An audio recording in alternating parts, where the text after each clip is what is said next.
Imagine standing in your backyard on a clear night, gazing up at the vast expanse of stars stretching endlessly across the darkness above you, and consider for a moment the sheer mathematical improbability of human solitude in this cosmos. In 1954, the physicist Enrico Fermi posed what would become one of the most haunting questions in scientific history, a question that emerges not from complex equations or laboratory experiments, but from a simple observation of the universe's apparent emptiness. Given the incomprehensible number of stars in our galaxy alone, billions upon billions of celestial bodies, and given that many of these stars host planetary systems of their own, the probability that Earth represents the only place where intelligent life has emerged seems astronomically remote, virtually impossible by any rational calculation. Yet when we look up at those stars and listen to the silence of the cosmos, we encounter nothing, no signals, no visitors, no evidence whatsoever of the civilizations that our mathematics insists should exist. This is Fermi's paradox, the profound contradiction between the statistical likelihood of extraterrestrial intelligence and the complete and utter absence of any confirmed contact with such intelligence. The psychological mechanism at work here involves what we might call the collision between two forms of knowing, the certainty of mathematical probability and the uncertainty of empirical observation. Our rational minds process the numbers and conclude with confidence that we cannot be alone, yet our sensory experience, our telescopes, our radio receivers scanning the heavens, return nothing but silence and darkness. This creates a peculiar cognitive dissonance that many scientists and thinkers have attempted to resolve through various proposed solutions. From the idea that civilizations inevitably destroy themselves before achieving interstellar communication, to the hypothesis that intelligent life intentionally avoids contact with primitive species, or that the universe is far larger and more hostile to life than we imagine. Yet despite these rational explanations, despite our various theories and frameworks, the fundamental mystery persists in our collective consciousness, and we have somehow normalized this paradox, accepting the silence as a strange feature of existence rather than continuing to feel the full weight of its strangeness. We have learned to live with this contradiction between what mathematics tells us must be true and what our observations suggest is false, incorporating this paradox into our understanding of reality without fully resolving the deep unease it should provoke, allowing the cosmic silence to remain one of humanity's most persistent and unsettling mysteries. Perhaps most troubling is the possibility that this silence itself contains a message, that the absence of contact, the emptiness we observe, might be telling us something profound about the nature of intelligent civilizations, the fragility of technological advancement, or the cruel indifference of a universe too vast for any single species to ever truly comprehend or connect with another. Consider the possibility that we are not listening for the right kind of signal, that advanced civilizations may have moved beyond the electromagnetic broadcasts we search for, communicating instead through means we lack the framework to recognize or detect, leaving us forever deaf to conversations happening all around us in dimensions of space and information we have yet to understand. And so we persist in our search, sending our own messages into the void, the golden record aboard Voyager, our radio transmissions leaking into space, as if by broadcasting our existence we might finally break through the cosmic indifference, transforming Fermi's question from an unanswered mystery into an invitation that someone, somewhere, might one day choose to accept. Yet even as we wait for a response that may never come, we must confront the possibility that Fermi's silence is not merely an absence of contact, but perhaps a profound statement about the universe itself. A cosmos so indifferent to consciousness that intelligence, wherever it emerges, may inevitably find itself fundamentally, irrevocably alone. In this light, Fermi's question transforms from a mere scientific puzzle into something more philosophical, a mirror reflecting our deepest fears about meaning, connection, and our place in an indifferent universe that may be fundamentally incapable of companionship. Consider the experience of watching someone you admire from a distance, perhaps a mentor, a public figure, or simply someone whose confidence and competence seem to cast a shadow so large that your own presence feels diminished in comparison. You find yourself in a room with this person, and though you might be genuinely skilled in your own right, there emerges an inexplicable hesitation, a reluctance to fully assert your capabilities, almost as though their excellence has somehow consumed the space where your own excellence might flourish. This is not mere intimidation, but rather a peculiar psychological phenomenon where the brilliance of another person becomes a kind of gravitational force that bends the trajectory of your own self-perception. The more accomplished they become, the more their shadow grows, and the more impossible it seems that you could ever catch up or stand beside them as an equal. Yet here lies the profound peculiarity of this experience. The shadow itself is immaterial. It casts no actual weight, exerts no genuine force beyond what we have collectively agreed to grant it through our attention and belief. The mechanism at work involves a subtle distortion of how we measure our own progress. When we focus intently on another person's achievements, we tend to unconsciously adopt an impossible metric, one that compares our current moment against their accumulated lifetime of development, effectively measuring our present against their future. This creates a cognitive trap where the distance between us seems to expand the closer we draw, much like the paradox from which this shadow takes its name. We know logically that achievement is not zero-sum, that one person's excellence does not actually diminish our capacity for our own, yet we persist in this comparison nonetheless.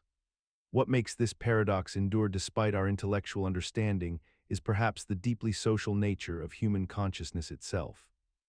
We are fundamentally creatures of comparison, evolved to constantly assess our position within social hierarchies, and this ancient survival mechanism continues to operate even when we recognize it as no longer serving us.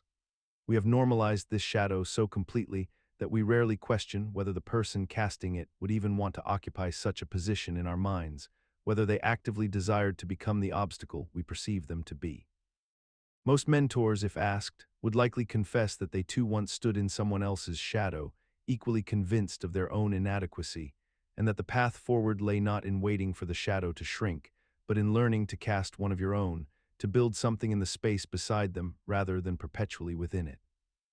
The paradox resolves not through the shadow's disappearance, but through the gradual realization that standing in someone's shadow is itself a choice we can revoke at any moment, that the very act of turning to cast your own light is what finally allows you to see them not as an insurmountable giant, but as a fellow traveler who simply began their journey before you did. And perhaps this is why the shadow was named after Achilles at all, not because he was unreachable, but because even the greatest warriors cast shadows, and even those who chase them eventually discover that the pursuit itself was never the true destination, but merely the forge in which their own strength was being shaped. In this reframing, the mentor becomes not an obstacle but a mirror, a reflection of what becomes possible when you finally decide to stop measuring the distance and start measuring your progress. The shadow, then, is less a prison and more an invitation, a silent challenge to discover whether you possess not the same talents as those you admire, but the courage to develop your own. For it is only when we stop asking, "How can I become them?" and start asking, "What can only I become?" that the shadow finally loses its power, not because it disappears, but because we have learned to walk beside it rather than flee from it. This shift from pursuer to peer does not happen overnight, nor does it require that you match their accomplishments point for point. It requires only that you begin to treat your own development with the same seriousness and patience you have always extended to theirs, recognizing that every master was once a student who chose to keep learning despite the shadows that surrounded them. Imagine a machine that runs forever without any external power source, a device that generates more energy than it consumes, spinning endlessly in defiance of the universe's fundamental rules, and this dream has captivated human imagination for centuries, appearing in the workshops of medieval engineers, the notebooks of brilliant inventors, and the patent offices of hopeful dreamers who believed that if they could just arrange gears and wheels and weights in precisely the right configuration, they could unlock an endless supply of free energy that would revolutionize civilization and eliminate scarcity itself. The perpetual motion machine represents perhaps the most enduring of all human technological fantasies, the belief that somewhere in the realm of mechanics there exists a loophole, an exception, a clever arrangement that the laws of physics somehow overlooked or failed to account for, and so countless individuals throughout history have dedicated their lives to chasing this impossibility, sketching designs where wheels perpetually turn, where magnets somehow push against themselves forever, where the energy output mysteriously exceeds the energy input in violation of everything thermodynamics teaches us about the conservation of energy. What makes perpetual motion so psychologically compelling is that it taps into a fundamental human desire for transcendence and freedom, the wish to escape the limitations that constrain all earthly existence, the fantasy that cleverness alone might allow us to sidestep the harsh restrictions that govern reality, and we find perpetual motion attractive not because we truly believe it works, but because it represents the tantalizing possibility that our ingenuity might surpass natural law. That human intelligence could discover something that appears to contradict the basic fabric of how the universe operates. The logical mechanism behind perpetual motion's persistent allure rests on the difficulty most people have in truly internalizing what energy actually is and how it moves through systems. For energy conservation seems almost like an arbitrary rule rather than a reflection of something fundamental about existence. And so the gap between intuition and physics creates space where hope can flourish. Where designs can be sketched that seem plausible until you examine them closely enough to find the hidden losses in friction, heat dissipation, and the countless tiny ways energy escapes from the system unaccounted for in the original dreaming. Yet despite centuries of failed attempts, despite the categorical impossibility proven by thermodynamics and confirmed by every single experiment ever conducted, despite the total absence of any credible evidence that perpetual motion could ever work, the dream persists in the modern world, still appearing in patent applications, still attracting believers and inventors, still capturing the imagination of people who sense in its promise an escape from the fundamental limitations built into physical reality. And this persistence reveals something important about human consciousness itself, the way we cling to certain beautiful impossibilities even after logic has thoroughly demolished their foundations, the way we prefer the story of infinite potential to the humbling truth that energy is finite and must be managed carefully, and that all systems eventually wind down unless external energy is continuously supplied to them. Perhaps this is why perpetual motion machines endure as cultural symbols even more than as mechanical pursuits. They represent our refusal to accept entropy as the final word on existence, our stubborn insistence that somewhere, somehow, the universe might contain hidden generosity rather than hidden losses, and in that refusal lives something both beautiful and tragic about the human spirit. We see this same pattern repeated across human culture, in our myths of immortality, our quest for unlimited growth, our belief that technology might finally deliver us from scarcity. And each time we encounter the same fundamental truth, that constraints are not obstacles to overcome but features of existence itself, the very boundaries that give shape and meaning to everything we create and everything we are. The perpetual motion machine thus stands as a monument to this eternal human tension, between our yearning to transcend limitation and our gradual, painful acceptance that the universe operates according to rules we cannot negotiate with, only learn to work within, and perhaps the machine's greatest gift to us is not the energy it could never provide, b. Imagine a vast marketplace where millions of individuals make decisions every single day without coordinating with one another, without a central authority directing their choices, and yet somehow the system functions with remarkable efficiency, allocating resources, setting prices, and distributing goods in a way that seems almost intentional despite no one intentionally orchestrating it. A farmer decides to grow wheat because he believes it will fetch a good price. A baker decides to bake bread because she needs flour. A merchant decides to transport goods from where they are abundant to where they are scarce. And through these independent actions driven purely by self-interest, the needs of thousands or even millions are met without anyone having planned it that way. The goods appear on shelves, the prices adjust themselves, surpluses vanish and shortages disappear, all through this mysterious coordination that emerges from the bottom up rather than being imposed from the top down. This is the mechanism that economists have long called the invisible hand, a concept that suggests market forces naturally guide economic activity towards socially beneficial outcomes when individuals pursue their own self-interest within a system of relatively free exchange. The psychological power of this paradox lies in our profound cognitive dissonance when observing it, for we are creatures who expect order to come from intention, hierarchy to emerge from design, and coordination to require a coordinator. We see a well-stocked market and assume someone planned it that way, yet when we examine the evidence closely, we find only countless people making independent choices based on their own circumstances and desires, never consulting one another, never following a master blueprint, and yet the emergent result appears purposeful and organized. The mechanism operates through the simple truth that when someone benefits from serving others better or cheaper, they profit, and when they fail to serve others effectively, they suffer financial consequences, creating a feedback system that encourages beneficial behavior without requiring moral exhortation or central planning. Yet despite our ability to understand this principle intellectually, we remain deeply unsettled by it, perhaps because accepting it challenges our intuitive belief that complexity requires intention, that order demands a designer, and that beneficial outcomes must flow from benevolent planning. We have normalized the invisible hand by weaving it into our economic theories and political philosophies, making it the foundation of modern capitalism. Yet the paradox persists because we simultaneously maintain skepticism about whether markets truly work as described, whether self-interest truly produces social benefit, and whether an unplanned system can really coordinate the production and distribution of goods for billions of people across the entire globe. This doubt is reinforced every time we witness market failures, environmental degradation, monopolistic practices, financial crises, moments when the invisible hand seems to falter or disappear entirely, leading us to question whether the mechanism is as robust as theory suggests, or whether it requires careful constraints and corrections to function as intended. Yet perhaps the deepest paradox lies in recognizing that the invisible hand functions best precisely when we acknowledge its limitations.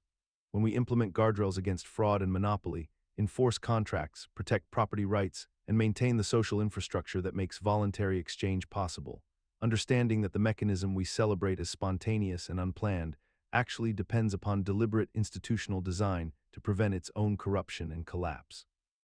In this way, the invisible hand reveals itself not as a force that operates independently of human wisdom, but rather as a delicate equilibrium that emerges when self-interest is channeled through structures of accountability, transparency, and fair dealing. A system that works precisely because we have learned to constrain its excesses while preserving its generative power. The irony, then, is that we must consciously design the conditions for unconscious coordination to flourish. That genuine laissez-faire requires active governance, that freedom depends upon rules, and that the most powerful argument for markets is not that they need no oversight, but rather that they function most elegantly when oversight is precisely calibrated to preserve the incentives that drive beneficial innovation and exchange.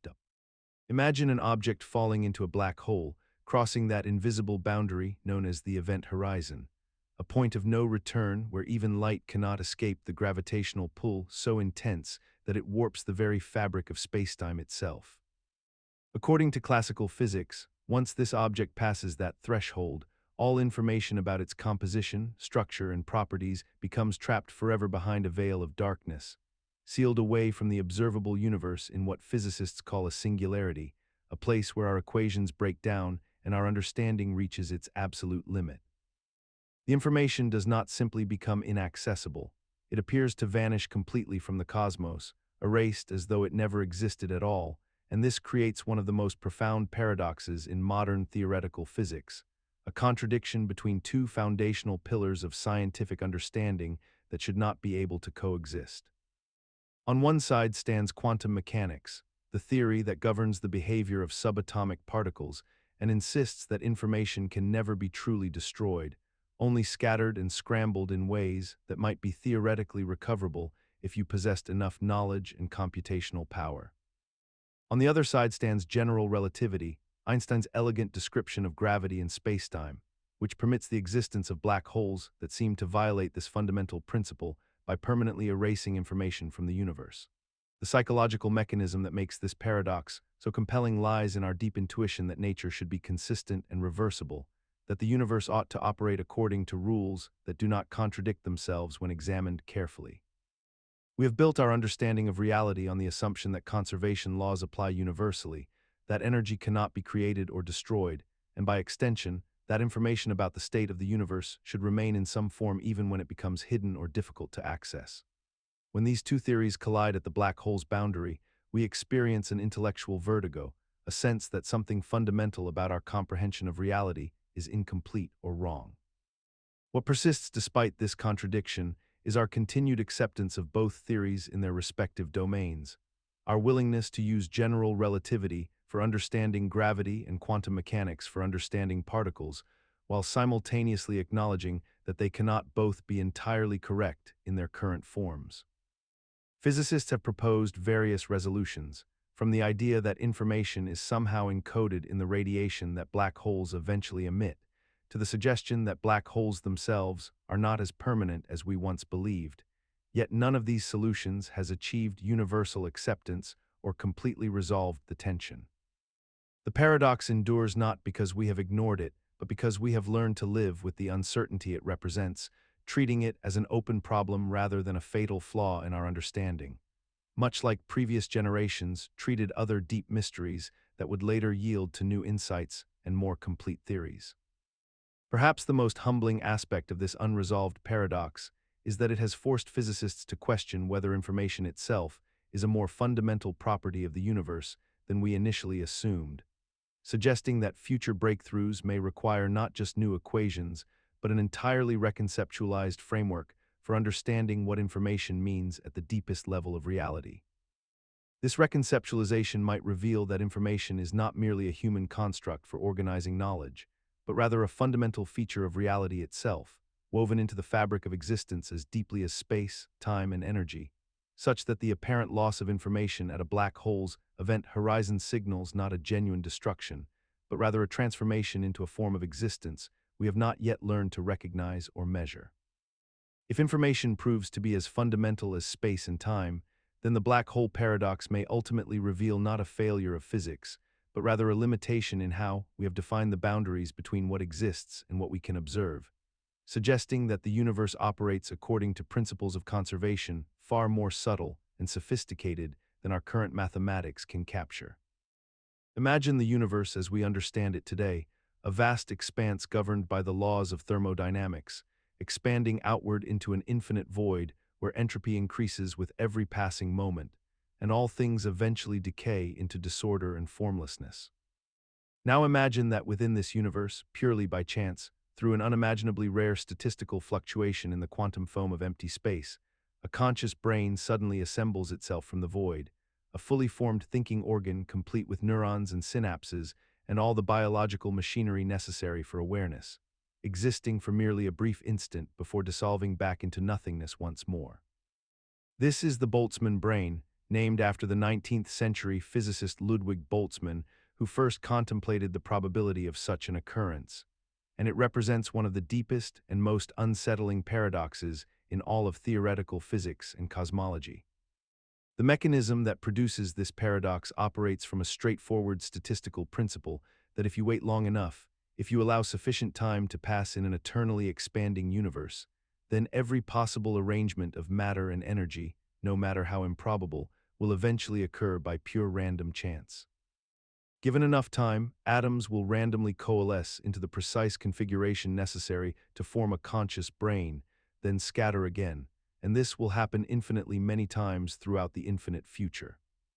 The troubling implication is that such randomly assembled brains would vastly outnumber brains like ours that have evolved naturally through biological processes, which means, statistically speaking, we ourselves are far more likely to be random Boltzmann brains experiencing a momentary hallucination of having a body and a history, rather than products of ordinary evolutionary development. We persist in our belief that we are genuinely embodied conscious beings with real histories and continuous experiences, despite the fact that the mathematics of probability suggests this is extraordinarily unlikely, and we continue our everyday lives with absolute confidence in the reality of our existence, even though this paradox presents a logically valid argument that our consciousness might be nothing more than a temporary statistical anomaly. A brief fluctuation in an indifferent universe, which is perhaps one of the most philosophically vertiginous ideas ever conceived by the human mind. Yet despite the logical rigor of this argument, most physicists reject the Boltzmann brain scenario by pointing to entropy itself. The very law that makes such fluctuations theoretically possible also makes them vanishingly improbable within any observable timeframe, and the universe's actual physical constants and initial conditions appear fine-tuned in ways that make ordinary evolution far more probable than random assembly. Suggesting that our embodied existence may not be the cosmic absurdity this paradox initially implies. Yet the Boltzmann brain remains a humbling reminder that our intuitions about reality are not always reliable guides, and that the universe operates according to principles of probability and statistics so vast and counterintuitive that they challenge our most fundamental assumptions about consciousness, causality, and what it means to exist at all. The paradox ultimately forces us to confront a vertiginous question. if we cannot trust our subjective experience to reliably distinguish between an evolved consciousness and a momentary fluctuation, what foundations remain upon which to build our understanding of reality itself? In this way, the Boltzmann brain serves not merely as a physics puzzle, but as a philosophical mirror reflecting the limits of human certainty. Perhaps this is why the Boltzmann brain paradox has become a touchstone for physicists grappling with the measurement problem in quantum mechanics and the fine-tuning of cosmological constants. It crystallizes the vertiginous possibility that our universe itself might be far stranger and more contingent than our everyday experience suggests. A cosmos where the appearance of order and causality masks an underlying reality governed by probabilities so extreme that they approach meaninglessness. And yet, paradoxically, this very uncertainty, this admission that consciousness might be indistinguishable from illusion, becomes itself a form of knowledge, a hard-won wisdom that emerges from the collision between mathematics and metaphysics, reminding us that the deepest insights into reality often come not from confident answers, but from quaestio. Consider the situation that has troubled philosophers and societies for generations. A community built upon the principle of tolerance finds itself facing a profound dilemma when confronted with those who would use that very tolerance to dismantle the foundations upon which tolerance itself is built. And in this real-world scenario, we observe governments and institutions struggling with the question of whether they should tolerate the intolerant, whether they should permit speech that advocates for the elimination of free speech itself, whether they should allow movements that openly declare their intention to destroy the democratic systems that protect them. Throughout history, we have witnessed this pattern repeat across different nations and cultures, from the Weimar Republic of 1920s Germany, where democratic institutions tolerated the rise of authoritarian movements, until those movements seized power and destroyed democracy entirely, to modern democracies grappling with extremist groups that operate within the bounds of free expression while simultaneously working to undermine those very protections. The psychological and logical mechanism underlying this paradox operates through a fundamental contradiction in how systems of tolerance function.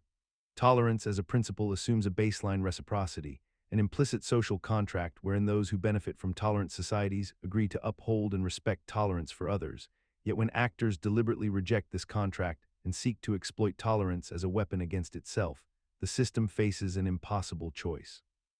The tolerant society must either abandon its core principle of tolerance by restricting intolerant speech and movements, thereby becoming intolerant itself, or it must maintain its commitment to tolerance and risk allowing intolerance to flourish and eventually consume the very system that enabled it.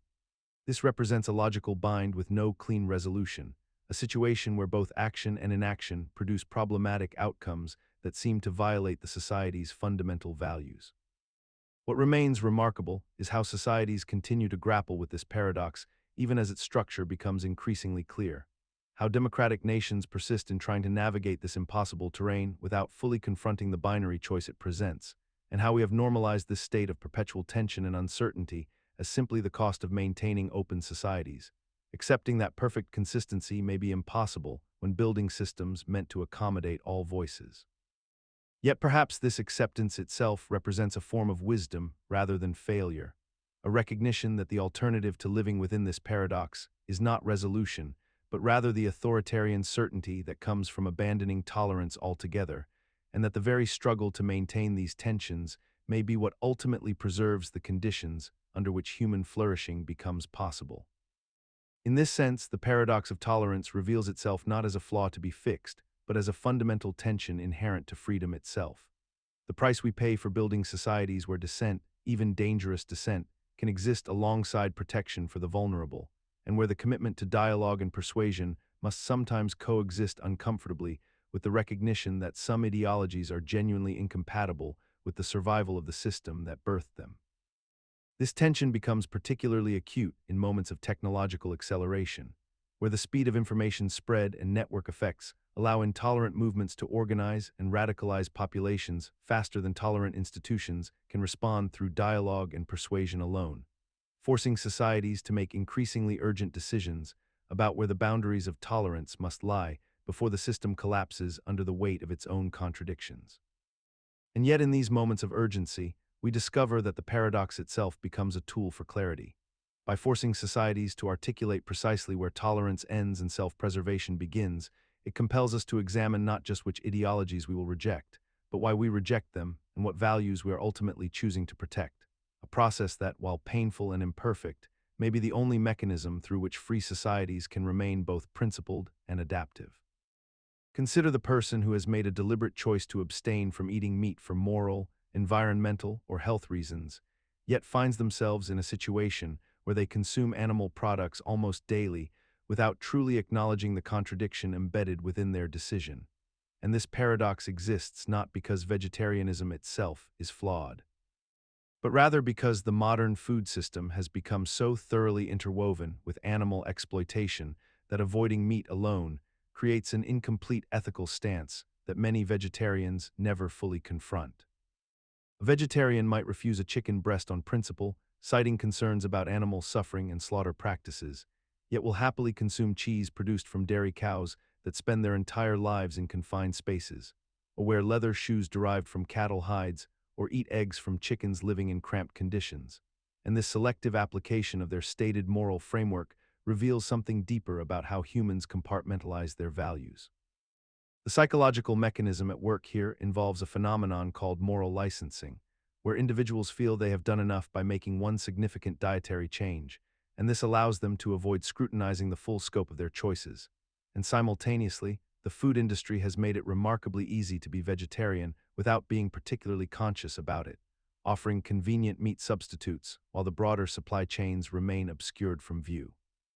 The dairy industry produces milk, yogurt, and cheese through practices that often involve the systematic separation of calves from their mothers, practices that rival those of meat production in terms of animal welfare concerns. Yet these products carry none of the stigma or conscious resistance that many vegetarians apply to meat consumption, existing instead in a morally ambiguous middle ground where they are technically vegetarian and therefore acceptable by the narrowest definition. Furthermore, the modern vegetarian might drive a car fueled by petroleum extracted through environmental devastation, or wear synthetic fabrics produced in factories with questionable labor practices, or purchase imported vegetables transported across continents. Yet these actions fall outside their vegetarian identity and therefore outside their moral scrutiny, suggesting that the vegetarian identity has become more about personal identity and social signaling than about a coherent ethical framework applied consistently across all consumption choices. This paradox persists not because it is invisible, but because acknowledging its full implications would require a level of systemic change and personal sacrifice that most vegetarians have not chosen to undertake, and society has tacitly accepted this partial commitment as sufficient, allowing individuals to feel morally elevated while maintaining a lifestyle that is only marginally less harmful than the alternative, which is perhaps the most insidious aspect of the vegetarian's dilemma. That it offers the comfort of moral conviction without requiring the genuine transformation that such conviction would demand. And yet this critique itself risks oversimplification, for the vegetarian's partial commitment, however incomplete, does measurably reduce harm in concrete ways: fewer animals raised in suffering, less environmental degradation from livestock farming. And perhaps the real dilemma is not that vegetarians fail to be perfect, but that perfection within an imperfect system may be neither possible nor the appropriate measure of moral seriousness. The vegetarian's dilemma thus transforms into a more nuanced question,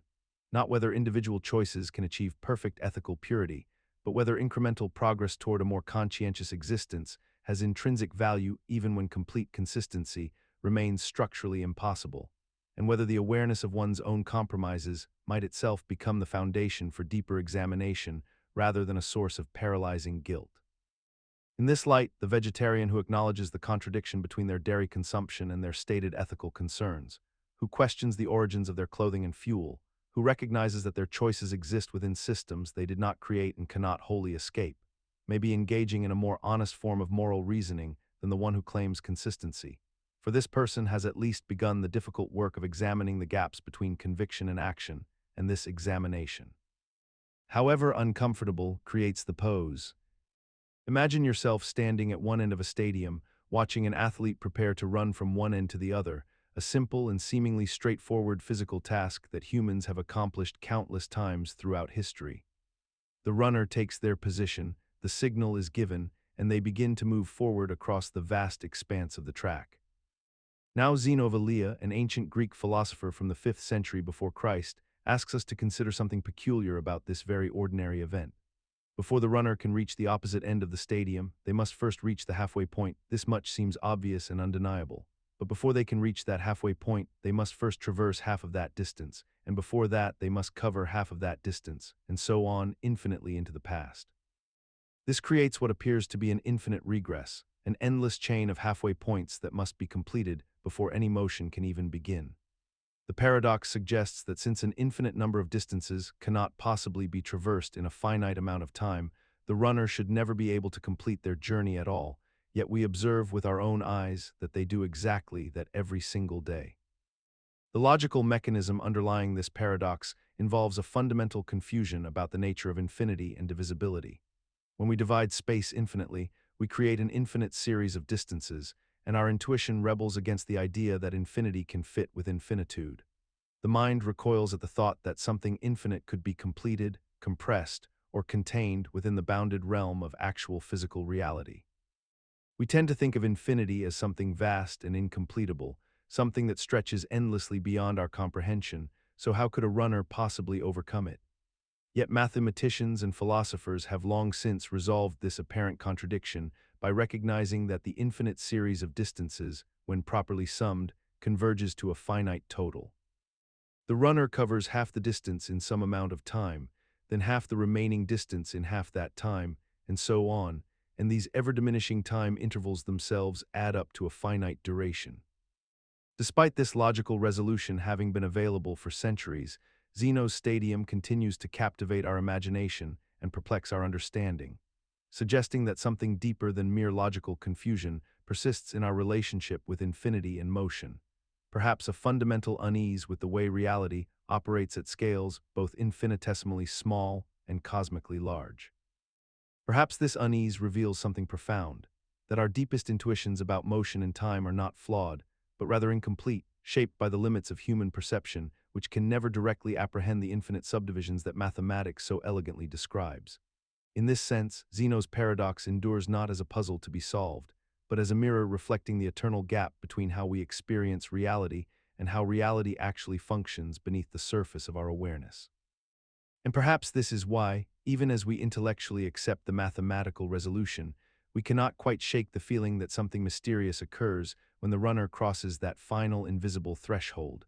a reminder that understanding the world through pure reason alone may forever remain incomplete, forever haunted by the whisper of questions that no equation can fully silence.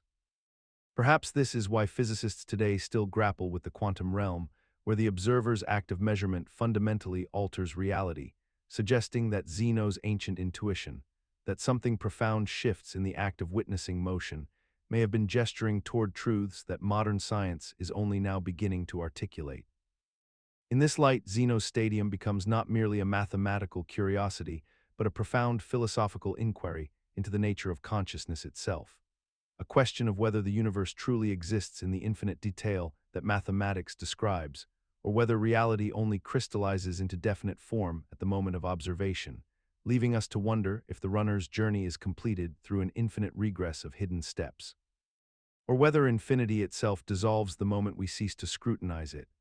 This paradox reminds us that the deepest mysteries of existence may not yield to logic alone, but instead demand that we hold multiple truths simultaneously, that the runner both completes their journey and traverses infinity, that reality. Imagine a wooden wheel within a wheel, two circles of different sizes mounted concentrically on the same axis, rotating together as a single unit, and as this compound wheel rolls along a flat surface, both the outer and inner wheels must complete their rotations simultaneously despite their vastly different circumferences, which creates an immediate perceptual puzzle that troubled ancient philosophers for centuries. When the larger wheel completes one full rotation and travels a distance equal to its circumference, the smaller wheel also completes one full rotation in that identical distance. Yet the smaller wheel has a much shorter circumference, so mathematically it should travel less far in the same number of rotations. If you mark a point on the smaller wheel and watch it move, you will observe that during each rotation, this point seems to slip along the surface or somehow traverse more ground than its own circumference should allow. creating what appears to be a violation of basic geometric principles. The paradox emerges from our intuitive assumption that any rolling wheel should travel precisely the distance of its own circumference with each full rotation, an assumption so deeply embedded in our physical understanding of motion that observing Aristotle's wheel creates a profound cognitive dissonance. The resolution lies not in any true paradox, but in the recognition that the inner wheel cannot maintain perfect rolling contact with the ground throughout its rotation. Because both wheels are rigidly attached to the same axle, the inner wheel must slip or lose contact with the surface as the apparatus rotates, effectively being dragged along by its connection to the larger wheel rather than rolling independently.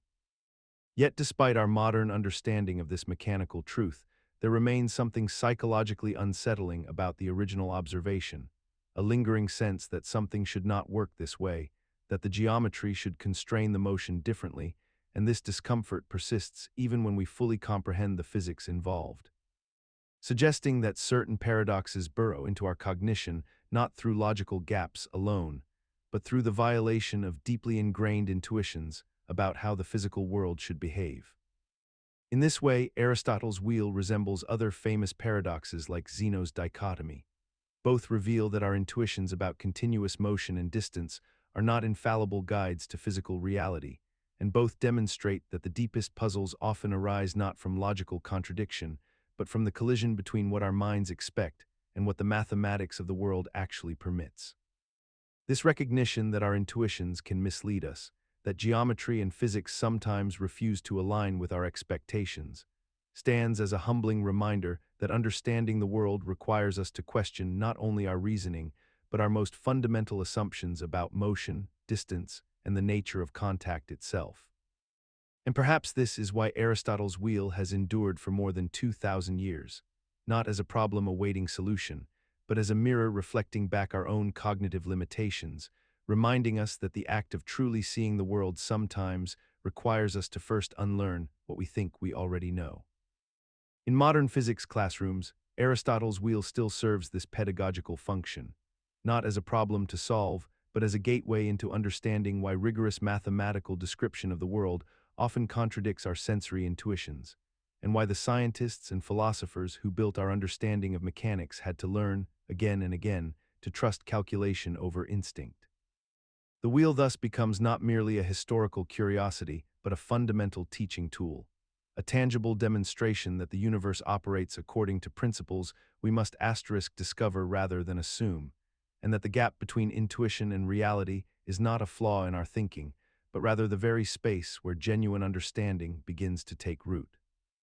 In this sense, every student who first encounters Aristotle's wheel and feels that initial confusion, that momentary resistance to accepting what the mathematics reveals, participates in a miniature recapitulation of the historical journey from intuition to enlightenment, experiencing firsthand the intellectual vertigo that accompanies the discovery that the world is subtly but fundamentally stranger than our senses suggest. Consider the ancient Greek philosopher Thales of Miletus, who stood at the edge of a well on a clear night, gazing upward at the stars with such profound fascination and distraction that he failed to notice the ground beneath his feet, and consequently tumbled directly into the darkness of the well below, a moment immortalized in the philosophical tradition as both tragedy and comedy, a stumble that would come to represent something far deeper than mere physical clumsiness. The paradox embedded within this tale concerns itself with a fundamental tension between two seemingly incompatible forms of human excellence and awareness: the capacity to understand the abstract truths of the cosmos, the movements of heavenly bodies, the mathematical harmonies underlying existence itself, and simultaneously the practical ability to navigate the immediate physical world with basic competence and attention to present circumstances. How is it possible, the paradox asks, that someone possessed of such elevated intellectual faculties, someone capable of grasping the eternal laws governing the heavens, could be so thoroughly absorbed in abstract contemplation that they become blind to the most elementary dangers of concrete reality, unable to perceive a well directly before them? The psychological mechanism underlying this paradox reveals something about the nature of human attention and consciousness itself. Our minds possess a limited bandwidth of awareness, and when we direct intense focus toward one domain of experience, particularly toward abstract or theoretical domains, our sensitivity to other domains necessarily diminishes, creating a kind of cognitive blindness where the very capacity for wisdom in one realm produces vulnerability and foolishness in another. The contemplative mind, trained to ignore sensory distractions in pursuit of intellectual truth, becomes paradoxically defenseless against the most obvious sensory dangers, as if the very mental discipline required for philosophy actively undermines practical wisdom. Yet despite understanding this mechanism intellectually, we continue to find ourselves repeating variations of Thales' stumble throughout modern life, where individuals absorbed in important work, creative endeavors, or philosophical reflection regularly ignore hunger, neglect sleep, walk into traffic while reading messages, or fail to notice relationships deteriorating around them.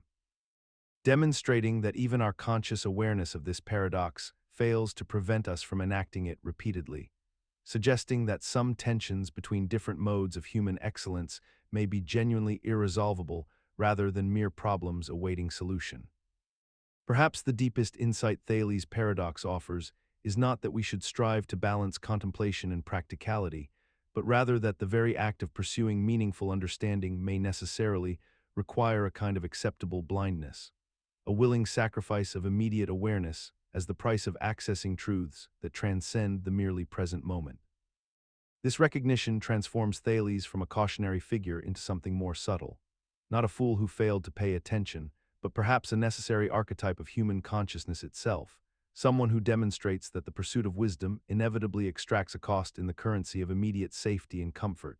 and that any civilization aspiring toward genuine understanding must somehow accommodate and even honor those willing to pay it. In this light, the well into which Thales fell becomes less an obstacle to overcome and more a necessary condition of the philosophical life itself.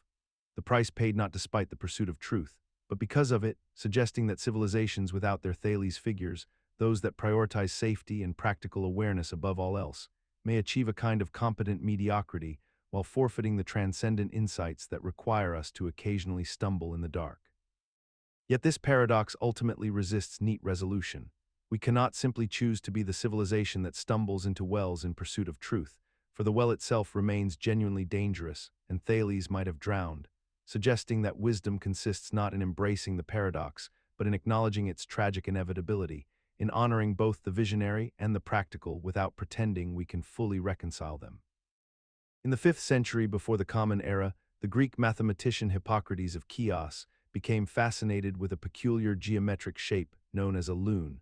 which is formed when you take a semicircle drawn on the hypotenuse of a right triangle, and then consider the two smaller semicircles drawn on each of the two legs of that same triangle. What emerged from his careful geometric analysis was something that seemed almost magical to the ancient mathematical mind. The area of the two smaller crescents, or lunes, appeared to equal precisely the area of the right triangle itself. This discovery captivated mathematicians for nearly 2,000 years because it appeared to demonstrate that a curved shape, a lune with its flowing arc, could have an area exactly equal to a rectilinear triangle, a shape bounded entirely by straight lines. The appeal of this result lay in its seeming impossibility, for it suggested that the impossible dream of squaring the circle, or finding a square with the same area as a circle, might actually be achievable through this clever geometric construction. Hippocrates had seemingly found a curved figure that could be precisely measured and compared to straight-sided figures in a way that the broader mathematical community had thought impossible. Yet what made this discovery so persistently captivating was not merely the mathematical result itself, but rather what it represented psychologically to mathematicians grappling with the fundamental nature of geometry and measurement. The lune promised a bridge between two seemingly incompatible worlds, the realm of curves and the realm of straight lines, the organic and the angular, the flowing and the fixed.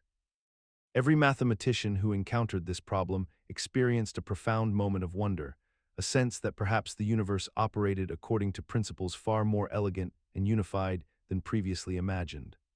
The lune suggested that nature's mathematics might reveal hidden harmonies and unexpected equivalences that transcend our ordinary intuitions about space and area. Furthermore, the result seemed to offer hope that other impossible problems might yield to sufficiently clever geometric reasoning, that perhaps with the right insight, ancient mathematicians might unlock secrets that seemed forever beyond their grasp. What persists in the memory of Hippocrates' Lune even in our modern era of advanced mathematics and rigorous proof, is not merely a geometric fact, but rather a monument to human wonder itself, a reminder that mathematics exists at the intersection of logical precision and imaginative possibility. And that sometimes the most memorable mathematical discoveries are those that make us question our assumptions about what should and should not be possible in the abstract realms of form and space. In this way, Hippocrates' Lune became not just a mathematical theorem, but a philosophical statement, a testament to the power of human curiosity to find order and meaning in the geometric tapestry of existence, and an invitation to all who study mathematics to remain open to the possibility that clarity and beauty often emerge precisely where convention suggests they should not exist. This spirit of defiant curiosity would echo through the centuries, inspiring mathematicians from Al-Khwarizmi to Descartes to pursue their own geometric impossibilities, each one believing that Hippocrates had shown them the way toward truths that lay hidden just beyond the horizon of conventional wisdom. Yet beneath this romantic vision lay a sobering truth. The Lune's apparent triumph over the circle problem was ultimately illusory, a beautiful dead end that would eventually yield to the rigorous proofs of later centuries, demonstrating that circle squaring remained forever impossible, teaching mathematicians an enduring lesson about the difference between local geometric miracles and universal mathematical laws. Yet this lesson itself became precious. The Lune taught mathematicians that rigorous proof matters more than intuitive appeal, and that the path to understanding often requires us to distinguish carefully between what appears true in isolated cases and what holds universally across all mathematical domains. In recognizing this distinction, mathematicians learn to approach even the most elegant geometric constructions with healthy skepticism, understanding that true progress required not merely finding isolated cases where curves and lines seem to dance in perfect equivalence, but rather developing the conceptual frameworks and rigorous methods that could definitively. Consider the peculiar situation in which a person finds themselves acutely aware that they do not know something, yet this very awareness of their ignorance becomes a form of knowledge itself, creating a strange loop that defies simple categorization. Imagine a student sitting in a classroom who realizes with absolute certainty that they do not understand a particular mathematical concept, and in that moment of realization, they have gained a specific piece of knowledge, the knowledge of what they do not know. This creates an immediate contradiction at the heart of the statement itself, for if one truly knows nothing about a subject, then how can one know the contours and boundaries of that ignorance with such precision? When we say we do not know something, we are simultaneously making a knowledge claim about the limits of our understanding, which seems to violate the very premise of our ignorance. The mechanism underlying this paradox operates within the structure of consciousness itself and the strange way that self-awareness functions in human cognition. Our minds possess a remarkable ability to model their own limitations, to create internal representations of gaps in our knowledge, and to recognize patterns in what we do not understand. This metacognitive awareness allows us to distinguish between the absence of knowledge and the presence of knowledge about that absence, yet language and logic struggle to accommodate this distinction cleanly. We have normalized this contradiction so thoroughly in our daily lives that we rarely pause to examine the peculiarity of our ability to know our own ignorance, speaking casually of unknown unknowns and known unknowns as though these categories settle the matter conclusively. Yet the paradox persists in the background of nearly every learning experience, every moment of intellectual humility, and every instance in which we acknowledge the limits of our understanding. For there seems to be no logical escape from the recognition that knowing you are ignorant is itself a form of knowledge, and this knowledge exists in strange tension with the ignorance it describes. Perhaps this is why the wisest figures throughout history, from Socrates to contemporary philosophers, have made epistemic humility their starting point, recognizing that the paradox cannot be resolved but only inhabited more fully, and that this inhabitation itself becomes a form of wisdom that transcends the simple binary of knowing and not knowing.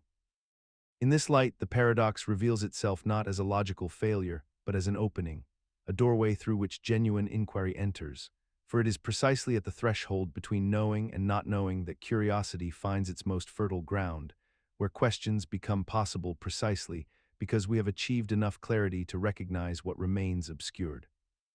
The scientist who hypothesizes about the nature of dark matter, the therapist who recognizes the wounds they cannot yet see in their client, the parent who understands the vast terrain of their child's inner life that remains forever beyond their reach. All of these figures stand at this threshold, their ignorance transformed into a kind of productive awareness that propels them forward into deeper investigation.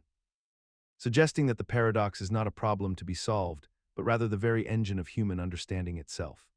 And yet, this engine operates most efficiently when we resist the temptation to resolve the paradox prematurely, when we hold the tension between knowing and not knowing without collapsing it into false certainty, allowing the questions themselves to deepen and multiply rather than seeking premature closure in answers that would only obscure the fertile ground beneath them. In this way, the paradox becomes an invitation to inhabit uncertainty not as a deficiency, but as the necessary condition for growth, where the admission of not knowing opens pathways that premature certainty would have sealed shut forever. This is why those who have mastered their fields often report feeling they understand less than when they began, not because their knowledge has diminished, but because their awareness of what remains unknown has expanded to fill the space their ignorance once occupied. The paradox thus becomes self-reinforcing. The more thoroughly we map the territory of our ignorance, the more we recognize how vast and intricate that territory truly is, until the landscape of the unknown grows larger with each step of understanding we take, transforming knowledge itself into an endless frontier rather than a destina. Imagine a teacher standing before a classroom and announcing to the students that there will be a surprise examination sometime during the following week, but no one will know which day it will occur, and this unpredictability is precisely what makes it a genuine surprise. The students nod and accept this information, understanding that on any given day from Monday through Friday, they might walk into class only to discover that today is the day of the examination. Each morning brings uncertainty, a tension of not knowing whether to prepare for that particular day or to assume it might come later. The teacher, having made this declaration, leaves the classroom confident that the element of surprise has been secured through the simple act of withholding information about the specific date. This scenario seems straightforward enough until we begin to examine it more carefully through the lens of logical reasoning. If we work backward from the end of the week, we discover something rather peculiar emerges. If the examination has not occurred by Thursday evening, then the students can deduce with absolute certainty that it must happen on Friday, because Friday is the last day of the week, and the teacher promised it would occur during the week. But if Friday becomes certain, then it is no longer a surprise. Therefore, logically, the examination cannot occur on Friday. Given this reasoning, if the examination has not happened by Wednesday evening, then only Thursday and Friday remain, but we have just eliminated Friday from possibility, which means Thursday becomes certain, and therefore it cannot be a surprise either.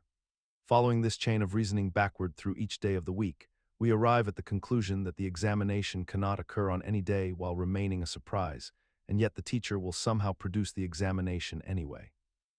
The psychological and logical paradox here rests upon the collision between two incompatible requirements. The examination must be both genuinely surprising and yet also guaranteed to occur during a specified period. Once the students engage in this backward reasoning, the surprise should become logically impossible, yet in practice, students still find themselves caught off guard when the examination arrives. This persistence of surprise despite logical elimination reveals something fascinating about how human minds process certainty and uncertainty. We tend to abandon perfect logical chains in favor of practical thinking, emotional readiness, and the overwhelming weight of competing daily concerns. Even when we understand the logical paradox intellectually, we cannot fully internalize it emotionally or practically, and so the examination retains its capacity to startle us. The paradox endures not because logic fails, but because human cognition exists in multiple registers simultaneously, and we cannot sustain pure logical reasoning in the face of competing psychological pressures and the simple fact of lived experience. This explains why the paradox remains genuinely surprising in practice despite being logically defunct in theory. Our minds simply cannot hold both the abstract reasoning and the lived uncertainty in equal weight simultaneously. The surprise examination thus becomes a mirror reflecting the gap between how we think we should behave as rational creatures and how we actually navigate a world where perfect logic must constantly compete with attention, memory, emotion, and the simple momentum of ordinary days. We see this same tension play out across countless domains of life. The athlete who intellectually understands that injury is statistically likely yet remains shocked when it occurs, The person who knows relationships end and still experiences heartbreak as though it were unforeseen. The mortal who grasps intellectually that death is inevitable, yet lives largely as though it is not. The surprise examination is merely the most elegant distillation of this fundamental human condition. We are creatures caught perpetually between what we know and what we feel, between the conclusions of reason and the texture of experience. And perhaps this is why the surprise examination has endured as a thought experiment for centuries, not because it teaches us about logic, but because it teaches us about ourselves, revealing that the deepest surprises in life are often those we have already, in some sense, always known were coming. Imagine a student who believes they will fail an exam, and because of this belief, they study less thoroughly, arrive at the test unprepared, and ultimately do fail, which then reinforces their original conviction that failure was inevitable for them, creating a self-fulfilling prophecy that loops endlessly through their academic career.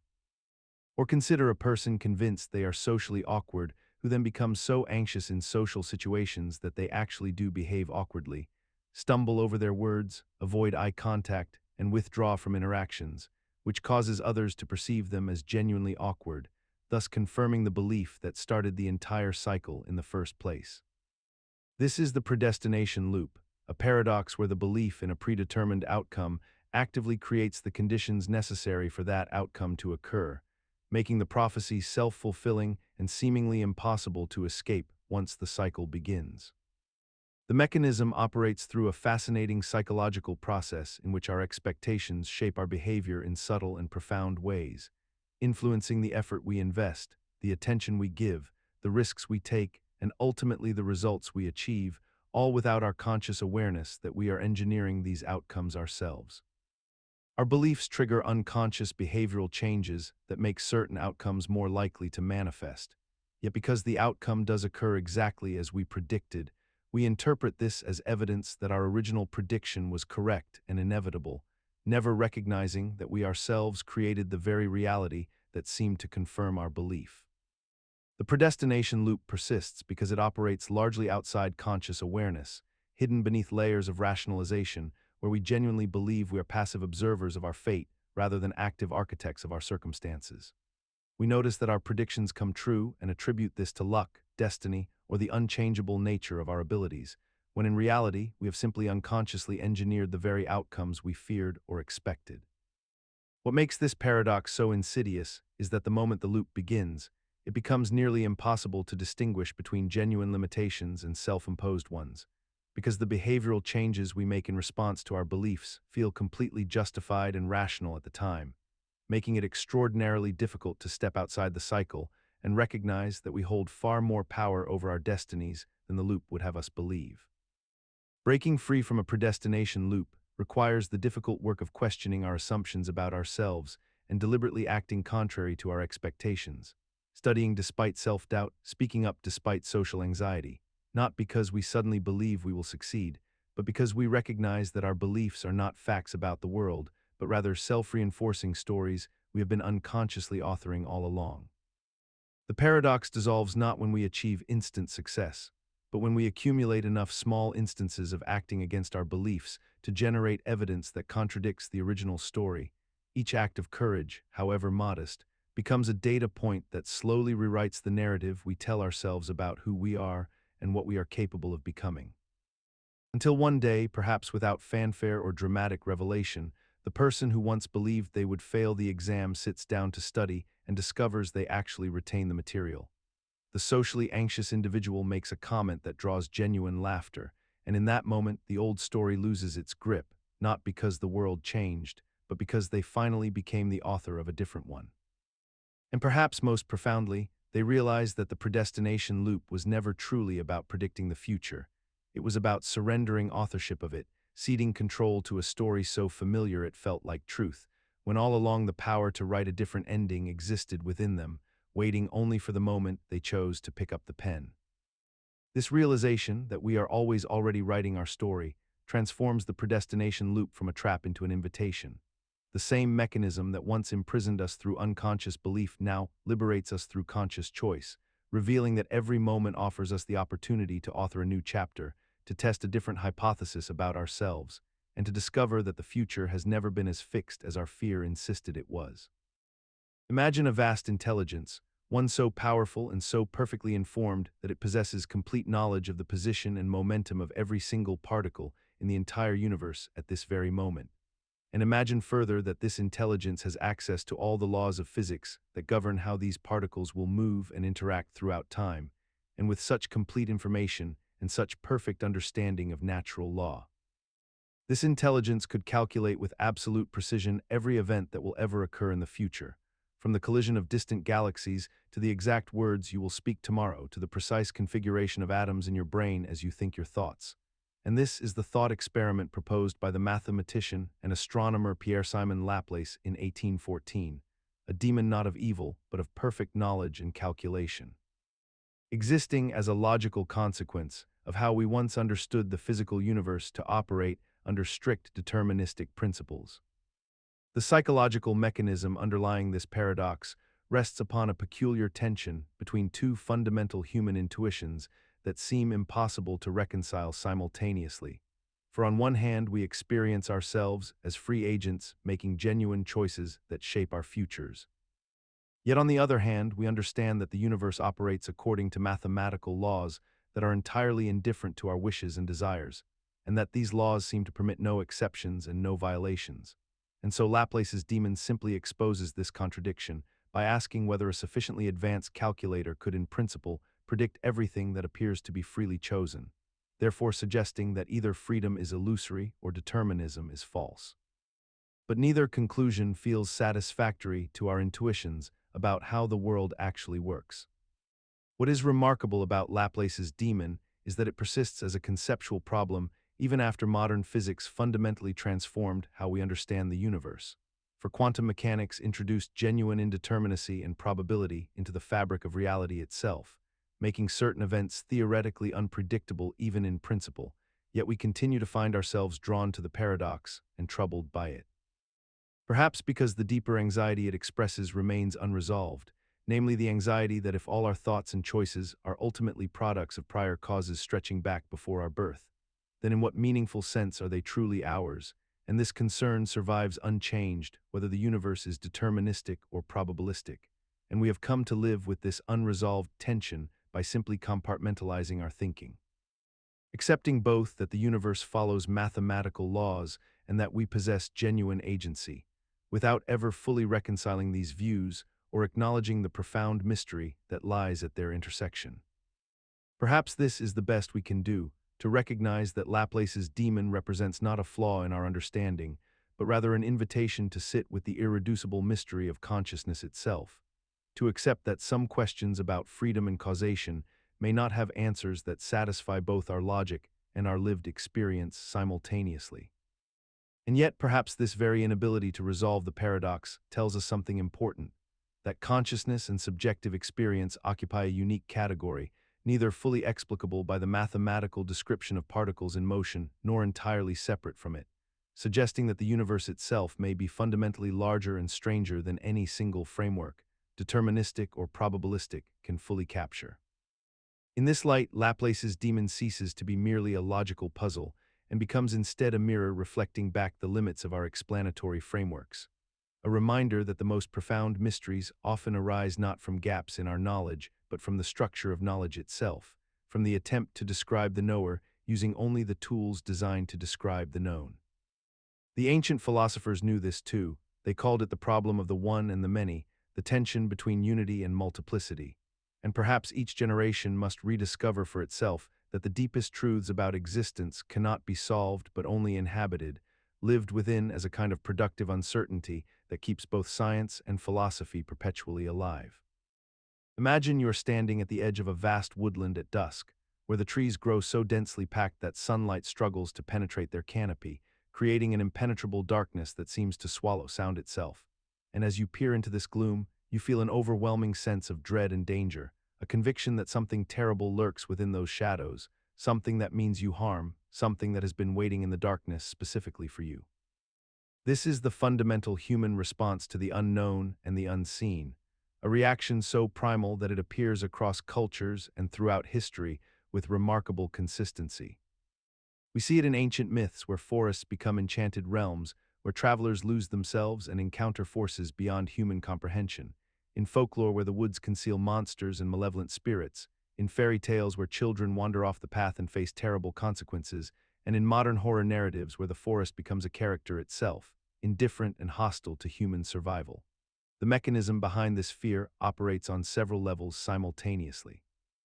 First, there is the simple neurological response. Darkness obscures visual processing, our primary sensory channel, forcing us to rely on incomplete information and imagination to fill the gaps, and the human brain, when faced with uncertainty, tends toward catastrophic predictions as a survival mechanism. Our ancestors who assumed the rustling in the dark was a predator and fled were more likely to survive and pass on their genes than those who investigated curiously. Second, there exists a psychological phenomenon wherein we project our own internal darkness and fears onto external environments, and a forest, with its alien ecology and non-human indifference to human welfare, becomes a perfect mirror for our anxieties about mortality, meaninglessness, and insignificance. Third, forests genuinely occupy an unusual space in human consciousness as places where our tools and technologies become less effective, where we cannot simply call for help or retreat to civilized safety, where we must confront our own vulnerability in ways that modern urban life typically shields us from experiencing. What makes the dark forest paradox particularly persistent is that it remains deeply compelling even to those of us who understand its mechanisms intellectually. We know that forests are ecosystems with their own logic and purpose, that most forest creatures actively avoid human contact, that darkness is simply the absence of visible light rather than the presence of malevolence, and yet we continue to feel that ancient dread when we enter these spaces, especially as evening falls. We have rationalized and normalized this fear so thoroughly that we treat it as entertainment, creating horror films and survival shows that restage our deepest woodland anxieties over and over again, turning genuine psychological responses into consumption products. The paradox deepens when we recognize that many of us simultaneously yearn for the forest, romanticize it as natural and pure and healing, and seek it out specifically to reconnect with something fundamental within ourselves. And yet we do this almost exclusively during daylight hours, in groups, with escape routes clearly established, as though we are still negotiating with that ancient fear rather than truly moving beyond it. Perhaps the dark forest endures as a metaphor precisely because we have never truly resolved this tension. We cannot live without venturing into uncertainty and darkness, whether literal or psychological, and yet we organize our entire existence around minimizing exposure to it, creating a perpetual condition where the unknown remains both inevitable and unbearable.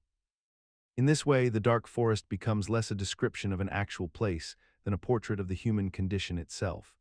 a reminder that growth, discovery, and meaning all seem to require us to walk into zones of genuine uncertainty, to proceed without guarantees, and to accept that some of what we fear in the darkness is simply the cost of being alive.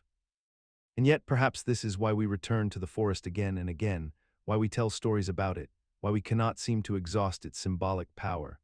Because somewhere beneath our rational understanding, we recognize that the darkness we fear is also the darkness from which all transformation emerges, and that to refuse the forest entirely would be to refuse the very conditions under which we become more fully ourselves. In the year 1865, the Scottish physicist James Clerk Maxwell proposed a thought experiment that would trouble the scientific imagination for generations to come, an intellectual construct that challenged the very foundations of thermodynamics and the seemingly immutable law of entropy. Maxwell imagined a finite container of gas at thermal equilibrium, divided into two chambers by a partition, and then he introduced into this system an imaginary being, a creature of pure intellect with superhuman perception, capable of observing individual gas molecules as they moved through space. This demon, as it came to be called, would station itself at a small door in the partition between the chambers, and whenever a fast-moving, high-energy molecule approached from one side, it would open the door to allow that molecule to pass into one chamber, while whenever a slow-moving, low-energy molecule approached from the other side, it would open the door to allow that molecule through as well. Over time, this process would result in one chamber becoming progressively hotter while the other became progressively colder, a separation of energy that should have been impossible according to the second law of thermodynamics, which states that the entropy of an isolated system can never decrease, that disorder must always increase or remain constant. The paradox emerges because the demon appears to create order from disorder, to reduce entropy without any expenditure of external energy, to violate a law so fundamental that it seems to underlie the very arrow of time itself and the irreversible nature of physical processes in our universe. What makes this paradox so psychologically compelling is that it does not require any impossible physics, no violation of mechanics or energy conservation, but rather it suggests something deeply unsettling about the relationship between information and thermodynamics, about whether knowledge itself might somehow transcend physical limitations. For more than a century, physicists grappled with the demon, proposing various objections and resolutions, from the idea that the demon itself must perform thermodynamically costly observations to the recognition that the measurement and storage of information about molecular states necessarily generates heat and entropy that would exceed any benefit gained from sorting the molecules. The demon persists in our scientific imagination not because it represents an actual threat to our understanding of physics, but because it embodies a fundamental tension between what seems logically possible and what physical law permits, between the power of knowledge and the constraints of thermodynamics, between the dream of perfect information and the reality of an universe inexorably moving toward greater disorder and heat death. In this way, Maxwell's demon becomes not merely a puzzle to be solved, but a mirror reflecting our deepest assumptions about causality, free will, and the relationship between mind and matter, reminding us that the universe's resistance to our cleverness may ultimately reveal more about the fundamental nature of reality than any triumph of intellect ever could. Yet in the end, the demon's greatest legacy may be that it taught us humility, that even our most ingenious thought experiments cannot escape the physical world's patient logic, and that true mastery of nature lies not in outsmarting its laws, but in understanding them deeply enough to recognize why they cannot be circumvented. For in studying why the demon must fail, we have uncovered profound truths about the inseparability of information from entropy, discoveries that would eventually anchor quantum mechanics and information theory itself, transforming a paradox into a cornerstone of modern physics that illuminates the deepest principles governing reality. And so the demon that James Clerk Maxwell conjured as a challenge to thermodynamic certainty became instead a gateway to understanding that information itself is a physical quantity, subject to the same laws of entropy that govern all material processes, a realization that would prove essential when later physicists sought to reconcile the information-theoretic foundations of black holes and the quantum nature of reality itself. In this light, Maxwell's demon evolved from a mere curiosity into a conceptual bridge connecting classical thermodynamics to the quantum realm, where the act of observation itself becomes inseparable from physical consequence, demonstrating that the universe's deepest laws emerge not from the absence of knowledge, but from its.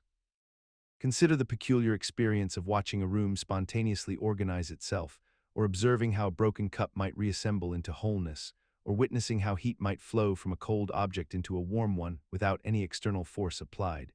These scenarios violate nothing in the laws of physics at the microscopic level, and yet they never occur, never have occurred, and never will occur in our observable universe.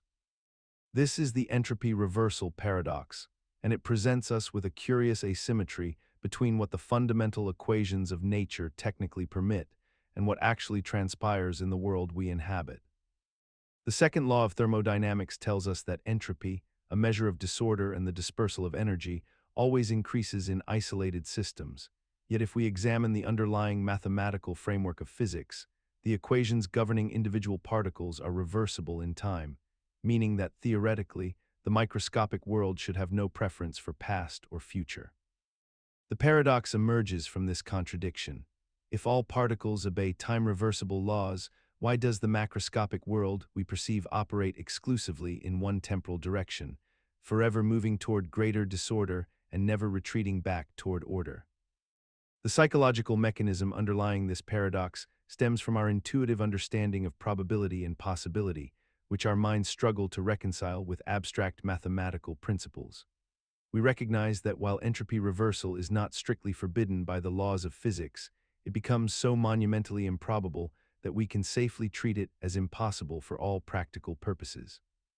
A broken egg will never spontaneously unbreak because the number of atomic configurations that constitute a broken egg vastly outnumber those that constitute a whole one, and the system will naturally drift toward the more probable state. Yet this explanation introduces a new layer of philosophical unease, because it suggests that time's arrow is not truly fundamental, but merely a statistical phenomenon, a product of overwhelming probability rather than absolute law.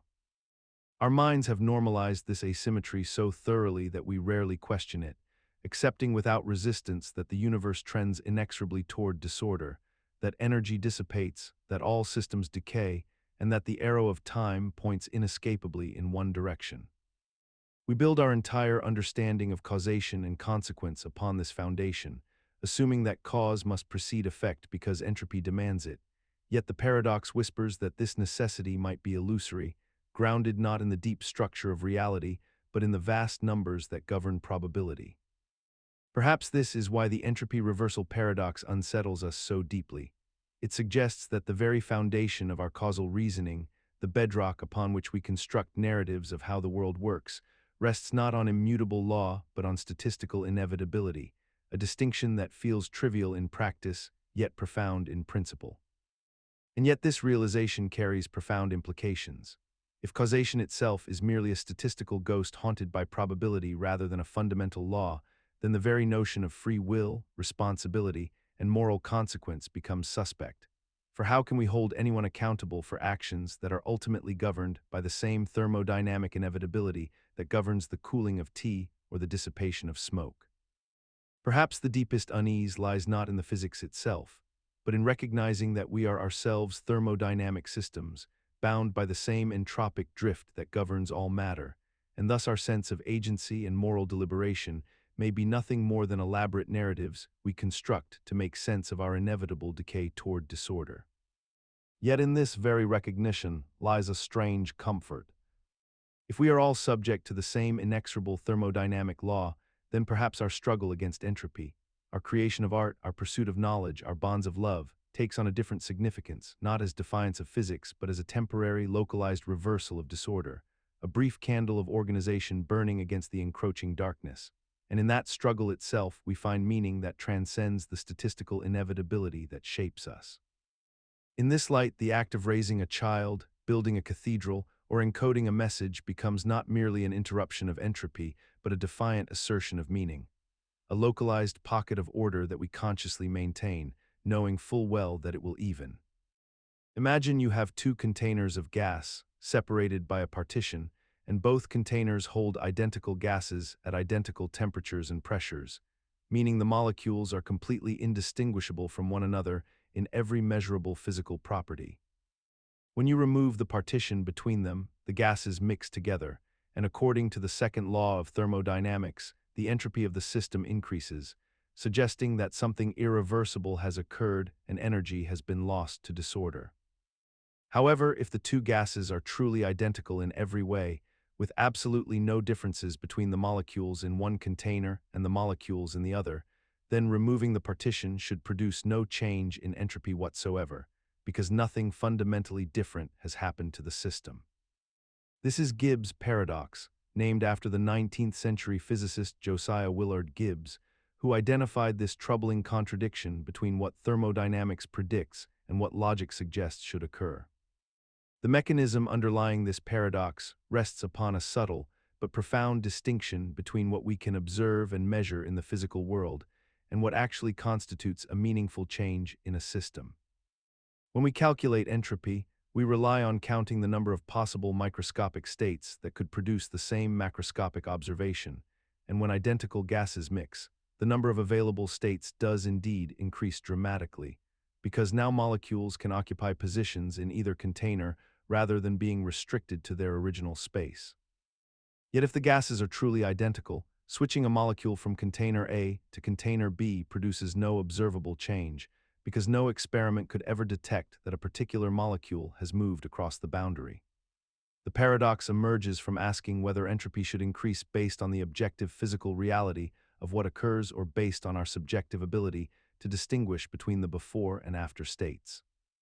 Despite having been identified over a century ago, and despite our modern understanding of quantum mechanics and statistical thermodynamics, Gibbs' paradox remains philosophically unsettling in how it exposes the gap between the mathematics of thermodynamic equations and the physical meaning of those equations. We have normalized this paradox by accepting that entropy calculations must account for the indistinguishability of identical particles, a principle deeply embedded in quantum statistics. And yet the question of what entropy truly represents in cases where nothing perceptible has changed continues to linger in the background of thermodynamic thinking. The paradox persists not because it remains unresolved, but because its resolution requires us to acknowledge that entropy is fundamentally about information and our inability to track individual particles rather than about some absolute measure of disorder in nature itself. This reframing entropy as a measure of our ignorance rather than nature's disorder transforms Gibbs' paradox from a troubling contradiction into a profound insight about the nature of physical law itself. The universe does not distinguish between identical particles, and neither should our calculations, suggesting that thermodynamic laws are ultimately laws about the limits of knowledge rather than absolute properties of matter. When we observe that a drop of dye diffusing through water increases entropy even though the dye molecules are indistinguishable from water molecules in their fundamental properties,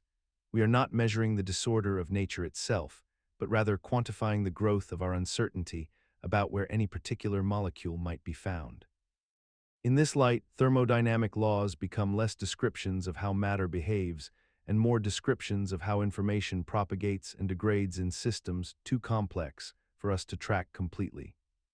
This perspective dissolves the paradox entirely. There is no contradiction between thermodynamics and logic because entropy was never meant to measure objective disorder in nature, but rather to quantify the irreversible loss of information about a system's microstate as it evolves toward macroscopic equilibrium. In recognizing that all physical laws operate within the constraints of what can be measured and distinguished, we arrive at a humbling conclusion that thermodynamics, like all of science, is fundamentally a map of our ignorance rather than a mirror of reality itself. Imagine a scenario where 3 voters must decide between 3 candidates. Let us call them Alice, Bob, and Charlie, and suppose that the first voter prefers Alice to Bob and Bob to Charlie, meaning Alice is their favorite overall. The second voter, however, prefers Bob to Charlie and Charlie to Alice, making Bob their top choice. The third voter prefers Charlie to Alice and Alice to Bob, so Charlie ranks highest for them. Now if we ask the group to vote on who they prefer between Alice and Bob, 2 voters will choose Alice because voter 1 explicitly prefers her, and voter 3 prefers her to Bob, even though they ultimately favor Charlie. But when we pose the question of Bob versus Charlie, 2 voters select Bob because voter 1 prefers Bob to Charlie, and voter 2 explicitly ranks Bob above Charlie. Finally, when we ask the group to compare Alice and Charlie, 2 voters choose Charlie because voter 2 prefers Charlie to Alice, and voter 3 explicitly prefers Charlie overall. This creates an impossible situation where the collective preference is Alice over Bob, Bob over Charlie, and yet Charlie over Alice, forming a circular preference that defies logical consistency and transitivity, which is the fundamental principle that if you prefer A to B and B to C, you must prefer A to C. This phenomenon is named after the 18th century French philosopher and mathematician, the Marquis de Condorcet, who discovered that majority voting can produce such irrational outcomes even when every individual voter holds perfectly rational and consistent preferences. The mechanism underlying this paradox reveals that aggregating individual preferences through democratic voting does not always preserve the logical structure that exists within those individual preferences, meaning that what seems perfectly sensible at the individual level can become contradictory when combined through a voting system. The paradox demonstrates that there is no voting procedure capable of translating individual preferences into a collective preference, while simultaneously satisfying all the reasonable criteria we might expect from a fair and logical system, a truth that Kenneth Arrow would later formalize in his impossibility theorem. Despite this logical impossibility lying at the heart of democratic decision-making, societies continue to function and make collective choices every day, suggesting that we have either unconsciously accepted this inherent contradiction or perhaps we navigate around it through various institutional mechanisms and compromises that prevent us from explicitly confronting its paradoxical nature. One such mechanism is the strategic structuring of agendas, By controlling the order in which alternatives are presented to voters, political actors can influence which option ultimately prevails, a technique known as agenda manipulation that transforms the paradox from a theoretical curiosity into a practical tool of power. In this way, the logical impossibility that Condorcet uncovered becomes not merely an abstract problem, but a hidden lever within democratic systems, one that savvy participants can exploit precisely because collective rationality remains forever out of reach. Understanding this vulnerability in democratic systems is perhaps why transparency in legislative procedures and randomization of voting orders have been proposed as counterbalances. Though such safeguards remain imperfectly implemented across most democracies, leaving the paradox as both an inescapable feature of collective decision-making and a persistent source of political manipulation. Yet perhaps the most unsettling implication of Condorcet's discovery is that it suggests democratic legitimacy itself may rest on a foundation of logical inconsistency. We treat majority decisions as binding and authoritative precisely because we believe they represent the will of the people, even though that collective will may be internally contradictory in ways that no individual voter's preferences ever could be. This paradox thus forces us to confront an uncomfortable truth, that democracy's moral authority may depend less on the logical coherence of its outcomes and more on the procedural legitimacy we collectively grant to the voting process itself, an acceptance that prioritizes fairness of method over rationality of result. In this light, Condorcet's discovery becomes not a fatal flaw to be overcome, but rather a humbling reminder that democratic systems are fundamentally human institutions, designed to manage conflict and reach provisional decisions rather than to achie. Consider the experience of casting a single vote in a large democratic election, where millions of citizens participate in determining their leadership and the direction of their government, and imagine the psychological weight of that act compared to its statistical influence on the outcome. The voting paradox emerges from a fundamental mathematical reality. In an election involving even 100,000 voters, the probability that your individual vote will determine the final result approaches zero so closely that it becomes practically indistinguishable from absolute zero. Yet billions of people continue to vote with genuine conviction that their participation matters significantly. This peculiar disconnect between rational calculation and behavioral reality has puzzled economists and political scientists for decades, because if we accept the logic that a single vote carries negligible mathematical impact, then the decision to spend time traveling to a polling location, waiting in line, and completing a ballot becomes difficult to justify through pure cost-benefit analysis. The mechanism underlying this paradox involves several layers of psychological reasoning that override pure probability assessment.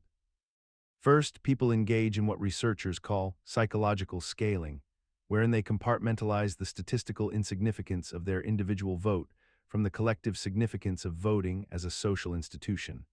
essentially allowing themselves to feel that their participation contributes to democracy's overall health without directly causing any particular outcome. Second, voters often adopt what philosophers term threshold reasoning, imagining scenarios where elections are close enough that additional votes could theoretically matter, and rather than accepting the genuine probability distributions, they mentally rehearse the rare possibility that their vote could be decisive. Third, there exists a profound normative dimension where individuals view voting as a moral or civic duty irrespective of its predictive power, treating it as an expression of values rather than as a strategic instrument. The paradox persists and has become entirely normalized within democratic societies despite centuries of understanding basic mathematics, suggesting that humans may have developed voting behavior not primarily as a rational response to individual incentive structures, but rather as a deeply embedded social ritual that maintains legitimacy through collective participation regardless of mathematical logic. We continue to vote because democratic systems require us to vote, and we have constructed elaborate frameworks of civic responsibility and cultural significance around voting to support and justify this behavior, effectively protecting it from the corrosive effect of honest probabilistic analysis. This protective mechanism reveals something profound about human rationality itself. We are not purely computational beings optimizing individual outcomes. but rather deeply social creatures whose behavior is fundamentally shaped by the narratives we tell ourselves about collective meaning,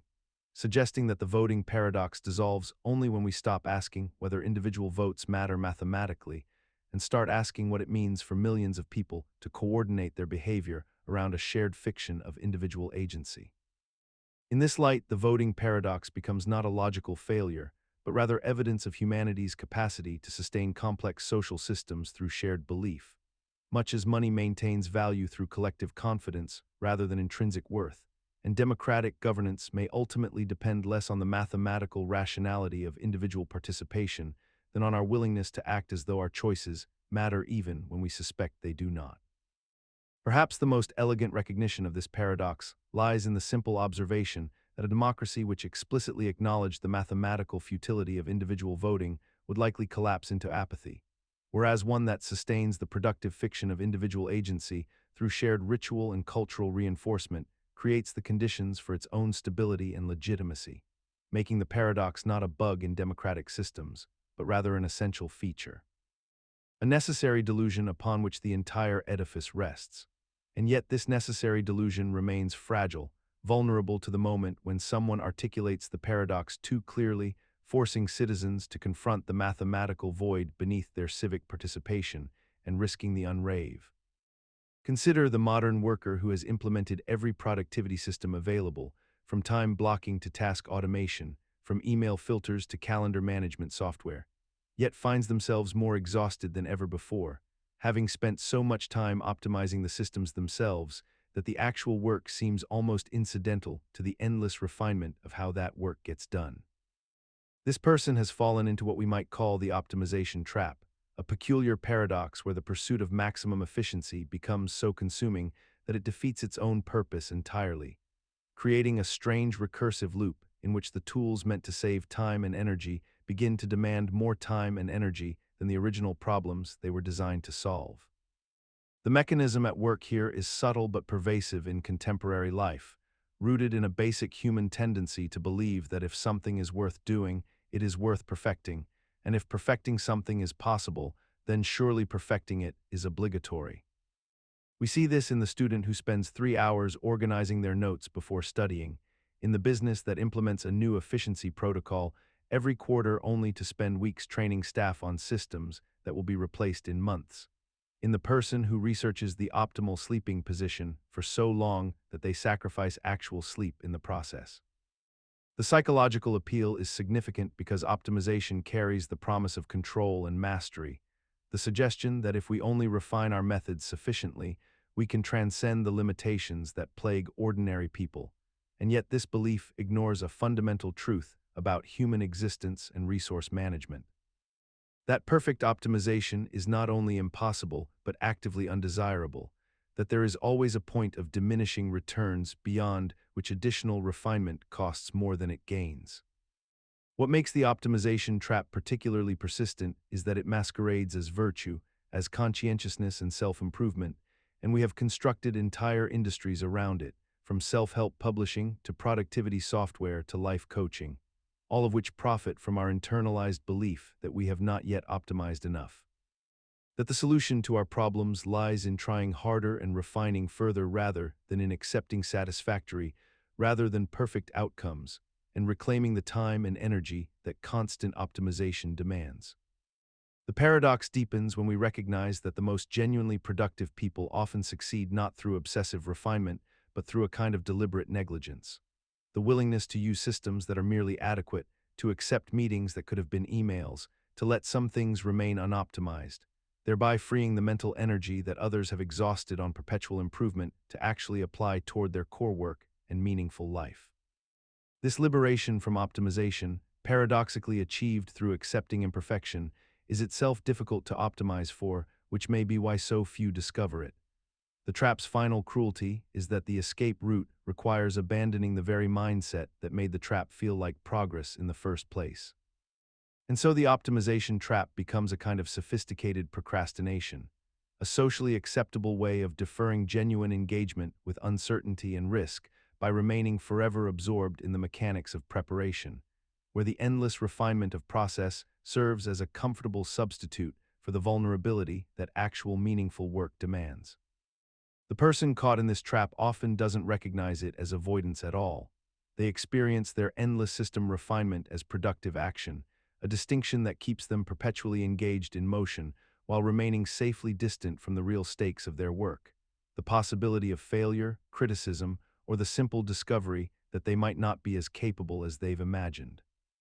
It is only when the cost of optimization becomes undeniable, when the person realizes they have spent months perfecting a system for a problem that no longer exists, or when they notice that their optimized life has somehow become smaller and more constrained rather than freer, that the possibility of escape emerges, though even this realization often leads not to immediate change, but to a new optimization project, the optimization of one's relationship to optimization itself. Consider the athlete who has trained relentlessly for years, who has sacrificed comfort and leisure in pursuit of excellence, who has pushed their body beyond what most would consider reasonable limits, and who finally achieves the pinnacle of their sport, winning the championship, breaking the record, reaching the summit of their ambition, only to discover in that moment of triumph that the rest they had imagined would come never actually arrives, for the mind continues to race with thoughts of the next competition.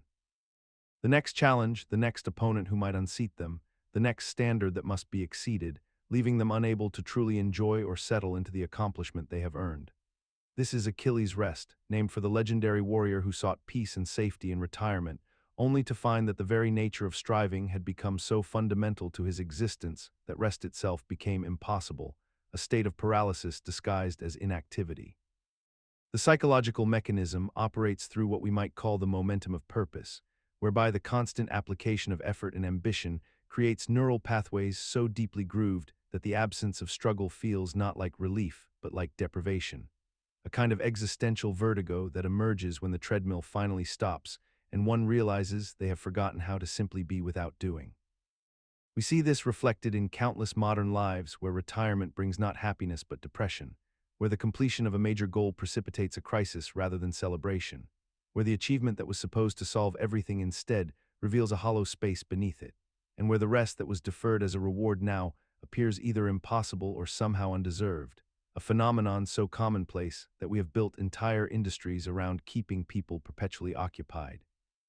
Perpetually striving, perpetually restless, normalizing the idea that peace is something to be earned rather than claimed, and that rest is something shameful rather than necessary, until we have created a civilization where the very concept of Achilles' Rest has become indistinguishable from ordinary life itself.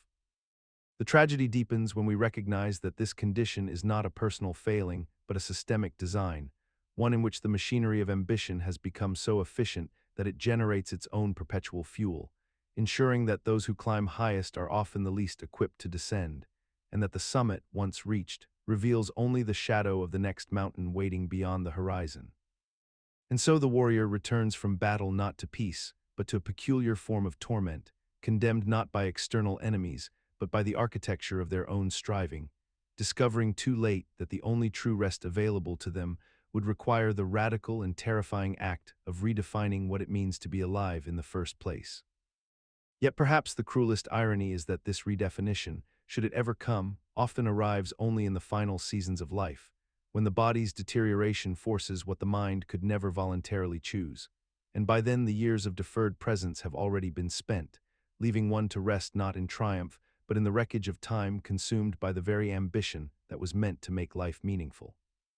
And in this lies the final paradox of Achilles' Rest, that the only escape from it requires surrendering the very identity that made the rest necessary in the first place, a surrender so complete that it feels indistinguishable from death, which may explain why so many choose the familiar prison of striving over the terrifying freedom of simply letting go. Yet in those rare instances where someone does achieve this surrender, where a former champion learns to find meaning in small, unmeasured moments, or a driven professional discovers that their worth exists independent of their output, there emerges a quieter kind of victory, one that the relentless striver cannot recognize as such because it produces no external validation, no audience, no proof of progress, and therefore feels dangerously like failure until the peace itself becomes the only evidence that anything has changed at all. This is perhaps why the greatest athletes sometimes speak in their final interviews not of records or victories, but of a single moment, a morning walk, a conversation unhurried by purpose, a sunset watched without the mental calculation of advantage, as though in those unremarkable instances they finally glimpsed what all the striving had been obscuring, a glimpse so précieux. Consider the ancient paradox known as Zeno's plurality, which inverts the problem of infinite divisibility from a different angle than his more famous motion paradoxes, presenting instead a fundamental challenge to how we conceptualize the nature of discrete objects and their composition. Imagine standing before a simple object, perhaps a stone or a book, and attempting to determine exactly where that object begins and ends, or more troublingly, whether it can be said to exist as a unified whole at all, since if we divide it into two halves, each half is still an object, and dividing further yields smaller objects, and this process could theoretically continue infinitely, suggesting that an infinite number of parts comprise the original object.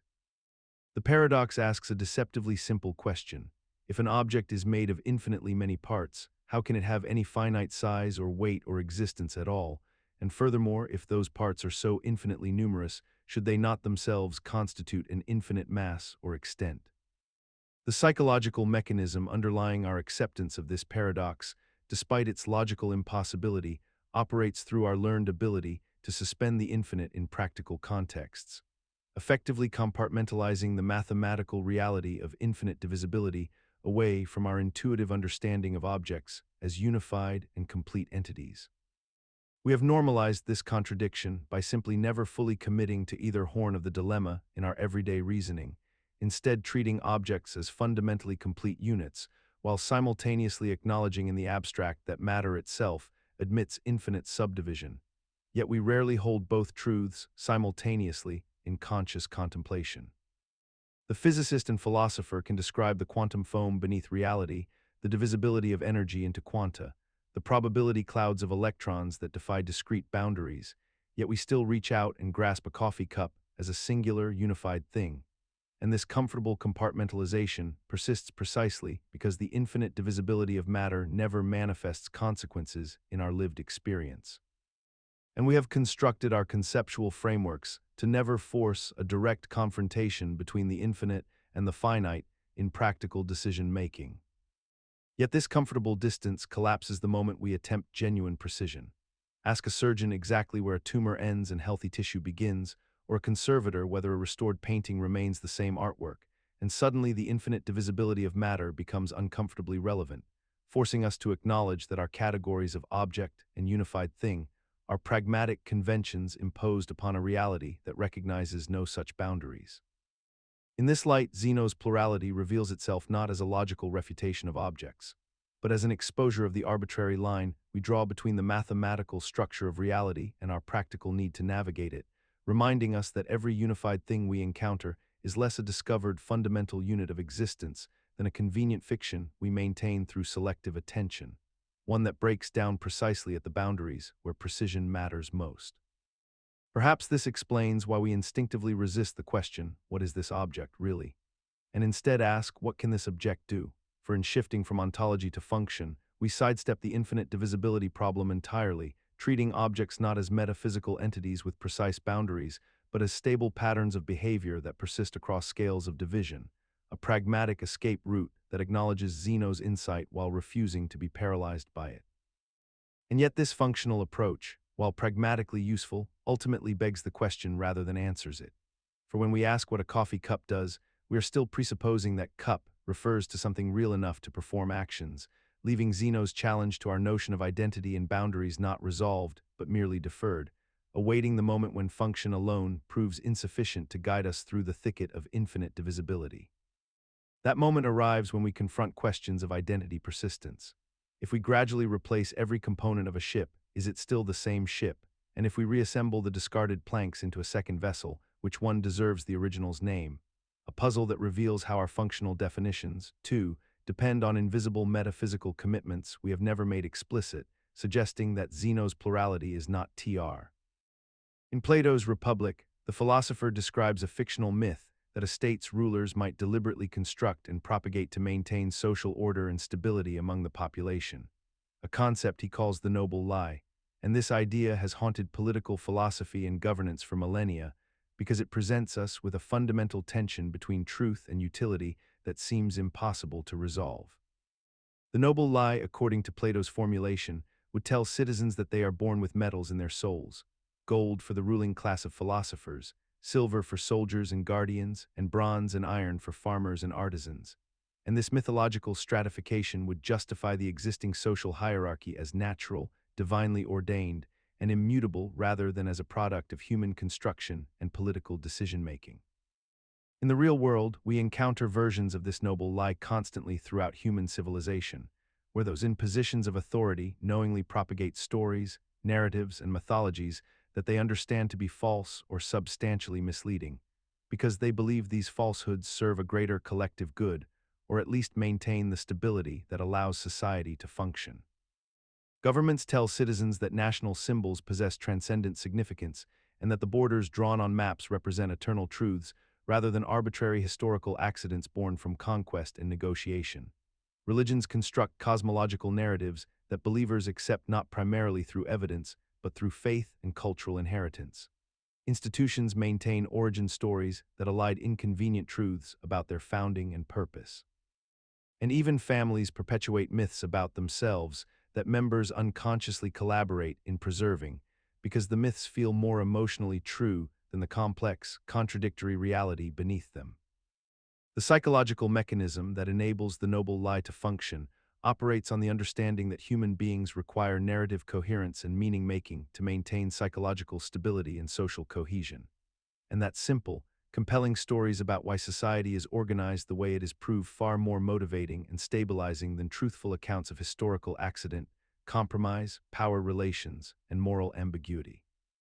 When a person believes they occupy a particular social position because of an immutable quality within their soul or nature,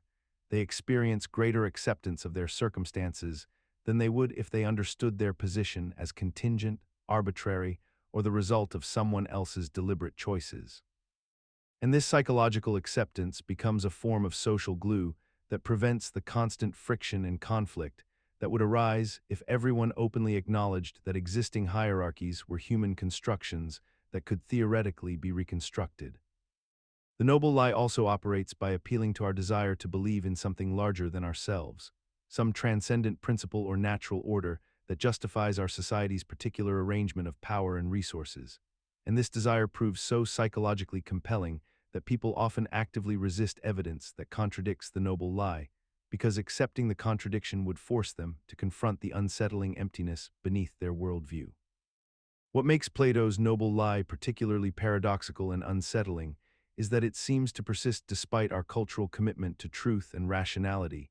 and despite the fact that most sophisticated thinkers acknowledge that noble lies are ultimately deceptions that undermine human autonomy and authentic understanding. We have normalized the noble lie by rebranding it as tradition, culture, national heritage, and shared values, terms that obscure the fact that underlying these concepts often lie deliberate narratives that those in power have constructed to maintain their position and prevent the questioning of existing arrangements. Modern societies claim to value transparency and truth while simultaneously participating in countless noble lies about the nature of power, the inevitability of current social structures, the motives of leaders, and the fundamental fairness of existing systems of distribution and opportunity. The paradox deepens when we consider that those who propagate noble lies often sincerely believe they are acting in the population's best interest, that chaos and suffering would result if everyone openly acknowledged that society rests on contingent arrangements rather than natural or divine law. In the realm of quantum mechanics, there exists a fundamental principle that has come to define the very nature of reality at its smallest scales, a principle so counterintuitive that it challenges our most basic assumptions about what it means to know something with certainty, and this principle is known as Heisenberg's uncertainty principle, though what we might call Heisenberg's limit extends far beyond the laboratory and into the philosophy of human knowledge itself. Imagine a physicist attempting to measure the position of an electron with perfect precision, using increasingly sophisticated instruments and refined techniques to locate its exact position in space. But the very act of measuring disturbs the electron's momentum, causing it to move in unpredictable ways, and the more accurately one determines position, the less can be known about velocity, and vice versa, creating a fundamental trade-off that cannot be overcome through better equipment or more careful observation. This paradox emerges from the nature of how quantum particles interact with measurement devices, since any observation requires interaction with the particle, and any interaction necessarily imparts energy and momentum that alters the system being observed, making perfect simultaneous knowledge of both properties impossible not due to technological limitations, but due to the actual fabric of reality itself. What makes Heisenberg's limit so philosophically troubling is how it fundamentally undermines the classical dream of objective, observer-independent reality, for it suggests that the universe does not possess definite properties independent of observation, and that the act of looking at something unavoidably changes it, introducing an element of subjectivity into the heart of physics itself. We have come to accept this principle as simply the way the world works at quantum scales, incorporating it into our understanding of atomic structure, chemical bonding, and nuclear physics as though it were always meant to be this way. And yet the philosophical implications remain deeply unsettling, for it suggests that there are absolute limits to what humanity can ever know, not because we lack the intelligence or technology to learn more, but because nature itself has written a restriction into its fundamental laws. The principle has become so normalized in scientific discourse that we rarely pause to consider how alien it would have seemed to our predecessors who imagined a clockwork universe where every particle possessed definite properties at all times, where the role of the observer was purely passive, where knowledge was simply the accurate mapping of an external reality that existed independent of our perception of it. Yet perhaps this shift in understanding represents not a failure of knowledge but a maturation of it, a recognition that the universe is fundamentally relational rather than absolute, and that consciousness itself, the observer, the measurer, the knower, is woven inextricably into the fabric of what can be known rather than standing apart from it as a passive recorder of pre-existing facts. In this light, Heisenberg's limit becomes not merely a constraint on measurement, but an invitation to humility, reminding us that the universe reserves certain mysteries not to frustrate our ambitions, but to preserve the dynamic, participatory nature of existence itself, where the observer and observed dance together in an eternal waltz of becoming rather than static being.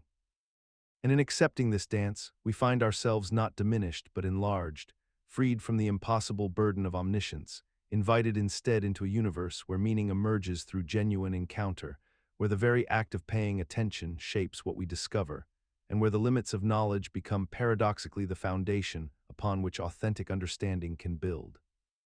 In this way, every scientist who has ever peered through a microscope or calibrated an instrument becomes not merely a passive observer, but an active participant in the creation of knowledge, a humble co-creator with nature in the endless work of revealing what can be known and what cannot. This humble co-creation finds its fullest expression not in grand theories, but in the everyday work of laboratories worldwide, where researchers design experiments that honor both what they seek to know and what the universe insists must remain unknowable, embodying in their practice a profound acceptance that the deepest truths often reveal themselves only at the boundary between knowledge and mystery. Consider the moment when you finally decide to stop pursuing something you have dedicated significant time and energy toward, whether it is a career path, a relationship, a creative project, or a personal goal that once felt essential to your identity and future. In that moment before you truly let go, you often find yourself making one final push, one more attempt, one last concentrated effort to make it work, even though you have already consciously acknowledged that the endeavor is likely finished, that the returns have diminished, and that continuation serves no rational purpose. You know intellectually that the cause is lost, yet you invest additional resources into it anyway, postponing the act of surrender by channeling everything into one ultimate attempt that feels different from all the previous attempts, though it rarely is. This phenomenon appears across human experience with remarkable consistency. The student who studies harder for one final exam despite having failed every previous test, the person who sends one more message to someone who has consistently ignored them, the entrepreneur who invests the last of their savings into a business that every metric suggests will fail, the individual who agrees to try one more therapy technique or medication or treatment when every other attempt has yielded nothing. The mechanism underlying this paradox operates through a psychological process known as escalation of commitment, combined with what researchers call the sunk cost fallacy, wherein the more you have already invested, the more compelling it feels to make additional investments to justify those previous commitments. The human mind resists the acknowledgement of total loss by creating the illusion of a final decisive moment, a last opportunity where everything might change, where past failures might be redeemed by this singular concentrated effort that feels qualitatively different from what came before.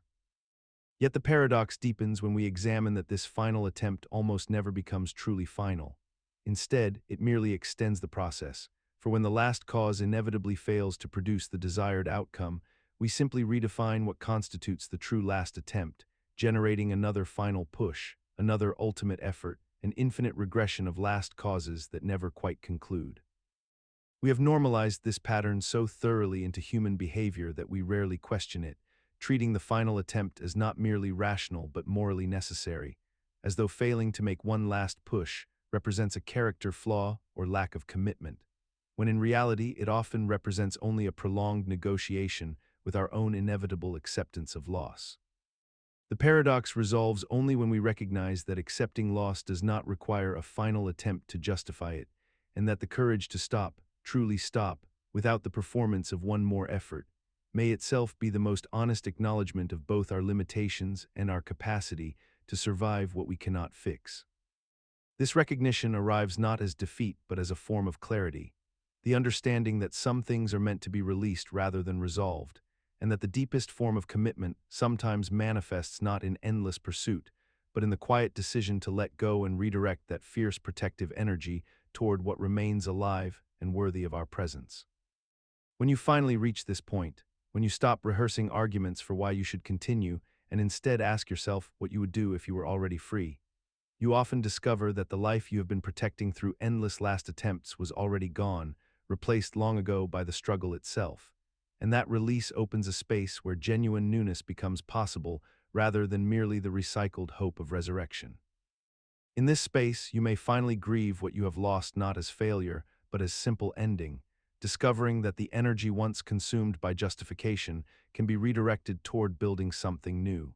something that does not require you to resurrect the dead to feel worthy of having lived. And perhaps this is why the most transformative moments in human life often arrive not through heroic final attempts, but through the simple, unglamorous decision to turn around and walk toward something else, to let the last cause become truly last by refusing to dignify it with another chapter, another narrative of redemption that only delays the beginning of what might actually heal.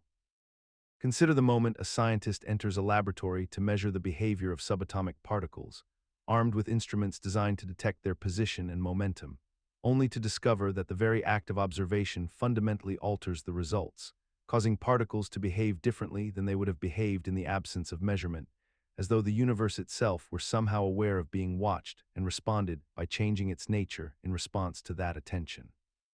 This phenomenon, first documented in quantum mechanics through experiments involving photons and electrons, reveals a peculiar and deeply unsettling truth about the relationship between observer and observed, a truth that extends far beyond the realm of physics into the everyday experience of human consciousness and social interaction. When we know we are being measured, watched, or evaluated, we behave differently than we would in complete solitude, our actions becoming constrained by the awareness of external scrutiny, our natural tendencies suppressed or amplified depending on the context and nature of the observation. A student taking an examination under the watchful eye of a proctor performs differently than the same student studying alone, not merely due to anxiety or artificial pressure, but because the presence of an evaluating observer literally changes the cognitive and behavioral patterns that emerge, creating a feedback loop between consciousness and measurement that seems to violate the principle that observation should be a passive activity without influence. The mechanism underlying this paradox involves the recognition that any measurement requires interaction with the system being measured, and in the quantum realm, this interaction necessarily carries energy sufficient to disturb the very properties one seeks to measure, making perfect objective observation theoretically impossible. In the human realm, the mechanism is more subtle yet equally profound, rooted in our evolutionary development as social creatures whose survival depended on awareness of being watched by others, creating neural pathways that trigger behavioral modification whenever we sense that awareness, a mechanism so deeply embedded in our consciousness that we cannot easily separate our authentic behavior from our socially mediated performance. Yet despite the universal recognition of this phenomenon, despite the countless experiments confirming its existence, despite the fact that every person has experienced this effect throughout their entire lives in schools and workplaces and public spaces. We have somehow normalized this paradox as an unremarkable feature of existence, rarely pausing to contemplate the profound philosophical implications that the act of observation itself shapes reality. That there may be no such thing as measuring something without changing it, and that our desire to know the truth about the world may be fundamentally at odds with the actual discovery of that truth, as if the universe maintains a protective veil over its deepest nature, revealing different aspects of itself depending on how we choose to look. This protective veil manifests in countless domains. The therapist whose presence itself becomes part of the cure, the sociologist whose study of a community inevitably influences its dynamics, the parent whose observation of a child's development shapes which potentials emerge and which remain dormant, until we are forced to wonder whether anything in the universe can truly be known as it is, or whether all knowledge is merely a collaborative creation between the knower and the known. Perhaps the deepest irony lies in the recognition that even this very observation, this moment of becoming conscious of how observation shapes reality, constitutes another act of measurement that inevitably alters what we are observing, trapping us in an infinite regress where the attempt to step outside the system only pulls us deeper into its paradoxical embrace. And yet, in this very impossibility lies a strange liberation. The recognition that we cannot step outside the system of observation frees us from the burden of seeking some mythical objective truth untainted by our presence, instead inviting us to acknowledge that meaning emerges precisely at the intersection of observer and observed, that consciousness and reality are not separate domains to be bridged but intimate partners in an eternal dance of mutual creation. In ancient Athens, the philosopher Epicurus established a modest garden sanctuary where he lived with a small community of friends, deliberately withdrawing from the political tumult and social obligations that consumed the city's elite. And there, within this quiet retreat, he pursued what many assumed to be a life of unbridled hedonistic excess. Yet the reality of his existence stood in stark contradiction to this popular assumption, for Epicurus subsisted on simple bread and water, occasionally accepting a small cheese as a luxury, and he taught his followers that the pursuit of excessive pleasures invariably led to pain, fear, and complicated entanglements that ultimately diminished human flourishing, rather endorsing instead a philosophy centered on the elimination of unnecessary desires and the cultivation of modest, reliable contentments such as friendship, philosophical conversation, and freedom from bodily pain and mental disturbance.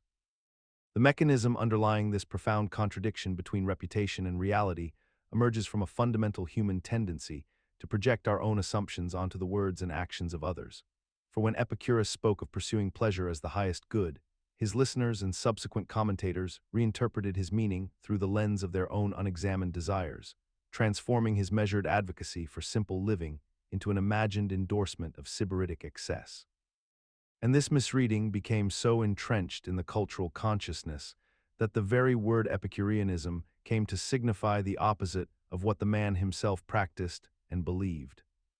What persists most remarkably about this inversion is not merely the historical confusion, but our contemporary normalization of this distortion. For even today, people casually reference Epicureanism as synonymous with culinary indulgence and sensory gratification,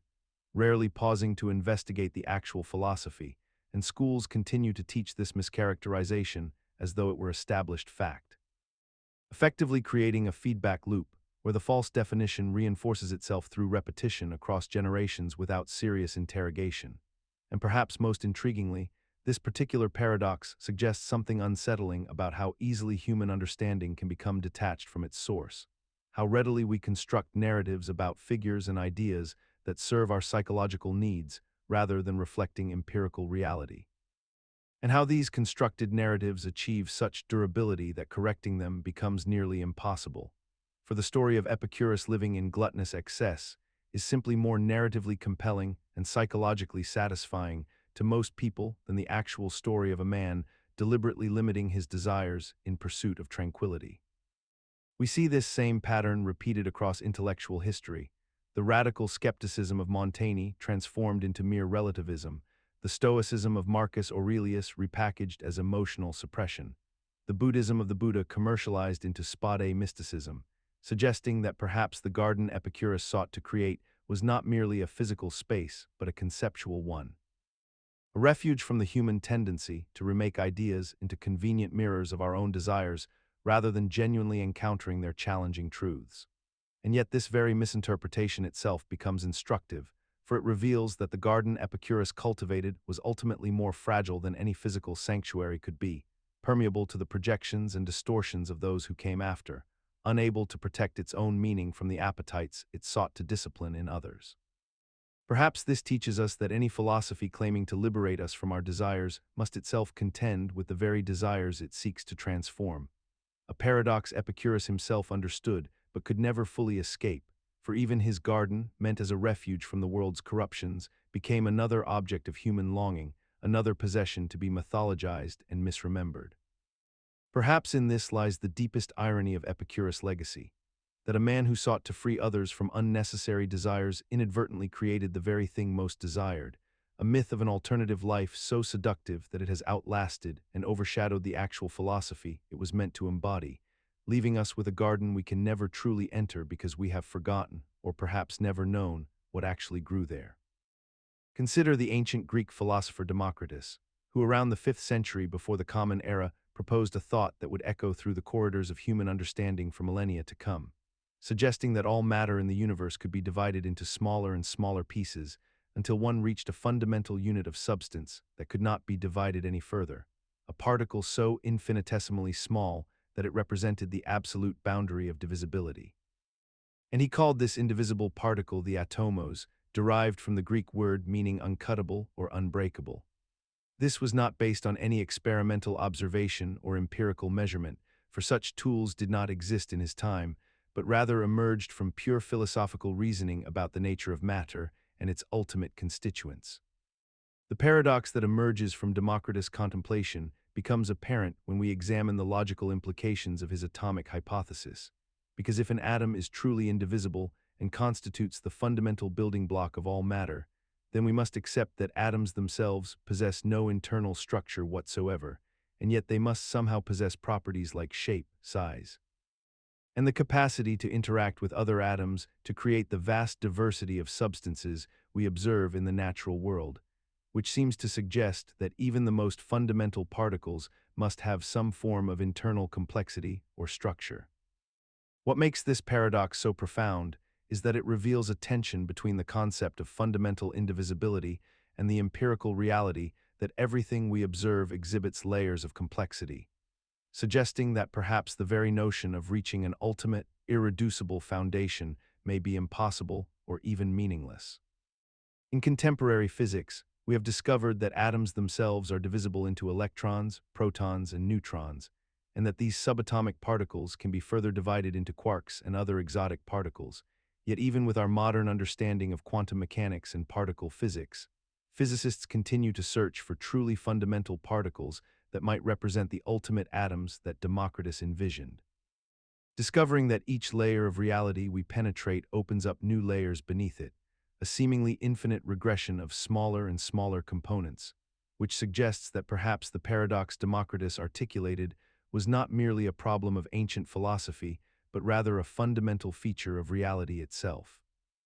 Perhaps this infinite regress reflects something deeper about the nature of knowledge itself, that the universe may not be constructed like a Russian nesting doll with the smallest doll at its center, but rather as a self-similar fractal where complexity emerges at every scale we examine, suggesting that Democritus' Atomos was less a prediction of what we would find and more a profound intuition about the fundamental impossibility of ever reaching an absolute bottom to reality's construction. In this light, Democritus' ancient Atomos becomes not an obsolete artifact of pre-scientific thinking, but rather a timeless mirror reflecting humanity's perpetual encounter with the limits of reductionism, a reminder that our quest to understand reality by breaking it into ever smaller pieces may ultimately be chasing a horizon that forever recedes before us, challenging us to consider whether understanding might require not just division, but also synthesis. Not just analysis, but also acceptance of irreducible emergence at every level of existence. Perhaps the most humbling insight that Democritus unwittingly bequeathed to us is that the very act of seeking the indivisible may transform our understanding not of matter's foundation, but of the nature of our own questioning, reminding us that some of the deepest truths about reality emerge not from finding final answers, but from learning to ask better questions about why we believe a final answer must exist at all. In asking whether an ultimate foundation exists, we might find that Democritus was not wrong about atoms themselves, but rather intuited a truth about inquiry itself, that the pursuit of indivisibility is as much a philosophical act as a scientific one, revealing more about the human need for closure than about the actual structure of matter. And perhaps this recognition, rather than diminishing Democritus' legacy, elevates it. He taught us that some questions matter not because they have answers, but because asking them reshapes how we understand our place in a universe that may be fundamentally inexhaustible. Consider a wooden ship that has sailed the seas for many years, traveling from port to port across vast oceans, weathering storms and the constant erosion of salt and time. As the years pass one by one, the planks of wood begin to rot and weaken from exposure to the elements, and so they must be replaced to keep the vessel seaworthy. A carpenter removes a damaged board from the hull and installs a new plank of fresh timber in its place. Then another plank fails, and it too is replaced with new wood. This process continues year after year, decade after decade, until eventually nearly every piece of the original ship has been substituted with new material. Nothing remains of the original structure except perhaps a single nail, corroded and blackened by centuries of salt water, still holding fast in some corner of the vessel. The question that emerges from this gradual transformation is deceptively simple yet philosophically profound. Is this still the same ship that first set sail all those years ago? The logical mechanism underlying this paradox rests upon our intuitive yet conflicting understanding of identity itself. We tend to believe that an object remains the same as long as it maintains continuity of form and function, yet we simultaneously hold the conviction that an object composed entirely of different material cannot truly be the same object. These two principles exist in direct contradiction when applied to something that changes gradually rather than all at once. Our brains struggle with this tension because they evolved to categorize objects by their utility and appearance rather than by the metaphysical essence of their material composition. A ship is a ship because it floats and carries cargo, not because of any specific arrangement of atoms. Yet we have paradoxically normalized this conceptual contradiction throughout our entire civilization by never forcing ourselves to make a definitive choice between these competing frameworks of identity. We rename ships, we preserve them in museums, we ensure them through complex legal arrangements that all implicitly accept the notion of persistent identity, even as that identity becomes increasingly philosophical rather than material in nature. Perhaps the most honest answer is that the ship's identity exists not in any single material component, but in the continuity of purpose and memory that binds its history together, making the corroded nail not the ship's essence, but merely a token of the journey it has survived. In this light, the nail becomes a poignant symbol of how we cling to tangible remnants of continuity, even as we intellectually accept that identity transcends any single physical anchor. Much as we preserve childhood photographs or family heirlooms, knowing that we ourselves have been entirely reconstructed at the cellular level many times over, yet feeling that some essential thread of selfhood persists through the transformation. And so the ship's nail endures as a silent witness to this paradox, a physical anchor to something that has become fundamentally immaterial, reminding us that perhaps identity itself is less a fixed property we discover and more a narrative we construct, one that requires both the continuity of memory and the willingness to accept transformation as compatible with remaining fundamentally ourselves. In this way, the ship's nail whispers an ancient truth that applies equally to nations that endure through constitutional amendment, to religions that persist through reinterpretation, and to human beings who find themselves fundamentally changed, yet somehow still themselves, suggesting that the universe itself may be less concerned with the metaphysical purity of identity than with the enduring coherence of the story we tell about continuity.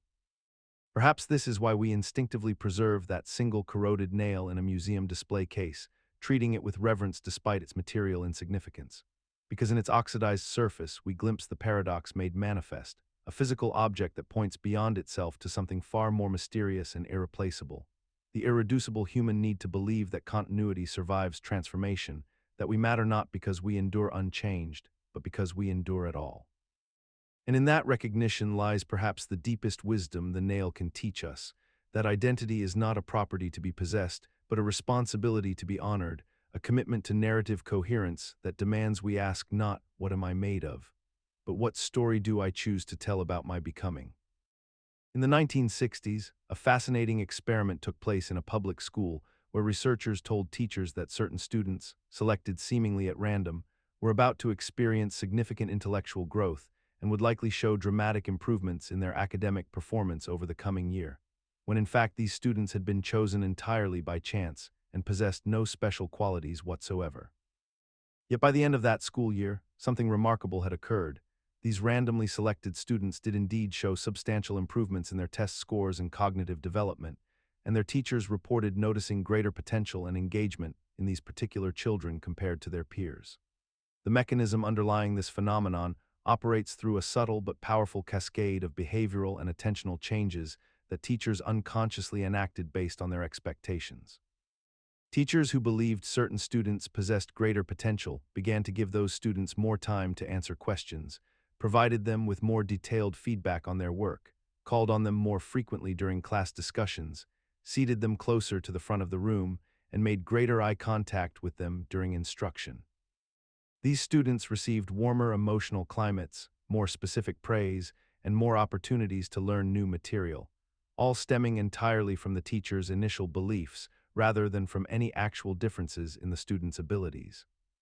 The students, sensing this preferential treatment and internalizing the implicit message that their teachers held higher expectations for them, began to adopt more confident attitudes about their own capabilities, worked harder on assignments, participated more actively in learning, and ultimately internalized the very excellence that had been projected onto them. The paradox lies in the fact that expectations themselves, which represent nothing more than mental constructs about future possibilities, can literally reshape reality by altering the behavior of those who hold them and those who are subjected to them. We continue to live within systems where this effect operates constantly, in workplaces where managers' beliefs about employees directly influence career trajectories, in families where parental expectations shape children's self-concepts and achievements, in healthcare settings where physician expectations influence patient outcomes and recovery rates, and in educational systems where the initial sorting of students according to perceived ability creates self-fulfilling prophecies that echo across entire lifetimes. We accept this phenomenon despite its deeply unsettling implications, that human potential is not merely discovered, but actually created through the lens of others' beliefs, and that our destinies are partially authored by the expectations that surround us rather than by our inherent capacities alone. Yet perhaps most troubling is the inverse possibility, that those not labeled as having potential internalize equally powerful negative expectations, creating downward spirals where initial skepticism becomes the very mechanism that ensures underperformance, suggesting that our casual judgments about others' capabilities may be among the most consequential utterances we make, shaping not just their futures, but the contours of human possibility itself. This realization demands that we confront an uncomfortable truth. The gap between those who flourish and those who languish in our institutions may owe less to innate differences than to the accumulated weight of who believed in them and who did not, making the distribution of hope and expectation among human beings one of the most consequential, yet most overlooked, forms of inequality we perpetuate. When a teacher decides a child is not a math person, or a manager assumes an employee lacks leadership potential, these judgments crystallize into institutional practices, lower-level assignments, reduced opportunities for advancement, exclusion from challenging projects, that ensure the initial prophecy fulfills itself, transforming a mere opinion into documented fact that appears to validate the original assessment while actually proving only the power of sustained, systematic underestimation. The tragedy is that these self-fulfilling prophecies operate largely invisibly, embedded in the mundane choices of who gets called on, who gets extra help, whose hand-raising gets noticed, allowing us to maintain the comforting illusion that outcomes reflect merit rather than recognition. Imagine a runner named Achilles who decides to chase a tortoise that has been given a head start, and consider what happens as he pursues it across an open field. The tortoise begins 100 meters ahead, moving at a steady pace, while Achilles accelerates behind it with his legendary speed, capable of covering ground far more quickly than his slow-moving opponent. However, before Achilles can catch the tortoise, he must first close the initial gap of 100 meters, which requires time. During that time, the tortoise continues moving forward, covering additional distance, perhaps 10 meters. Now Achilles must close this new gap of 10 meters, but again, while he covers that distance, the tortoise moves again, creating yet another gap, this time of perhaps 1 meter. This pattern repeats infinitely, with each gap becoming smaller but never quite disappearing completely. And mathematically, this infinite series of intervals seems to suggest that Achilles can never actually overtake the tortoise, despite his obvious superiority in speed and despite the fact that the gaps are becoming vanishingly small. The psychological mechanism underlying this paradox involves our struggle to reconcile infinite division with finite motion, our difficulty in accepting that infinite sums can produce finite results, and our intuitive resistance to the notion that completing infinitely many tasks can occur within a bounded amount of time. We have a deeply embedded sense that infinity should require infinite time, that something divided infinitely should remain infinitely distant, and that mathematical infinity should translate directly into physical impossibility. Yet Achilles would indeed catch and pass the tortoise in reality, would actually reach the finish point, demonstrating that our emotional resistance to infinite convergence does not correspond to how the universe actually operates. We persist in finding this paradox disquieting even after mathematicians have rigorously proven through calculus that infinite series can converge to finite sums, even after physicists have confirmed through observation that motion over finite distances completes in finite times regardless of how many infinitely small segments we imagine dividing it into. The paradox endures in our minds not because it reflects genuine confusion about reality, but because we have normalized a particular way of thinking about infinity that resists acceptance of its counterintuitive properties,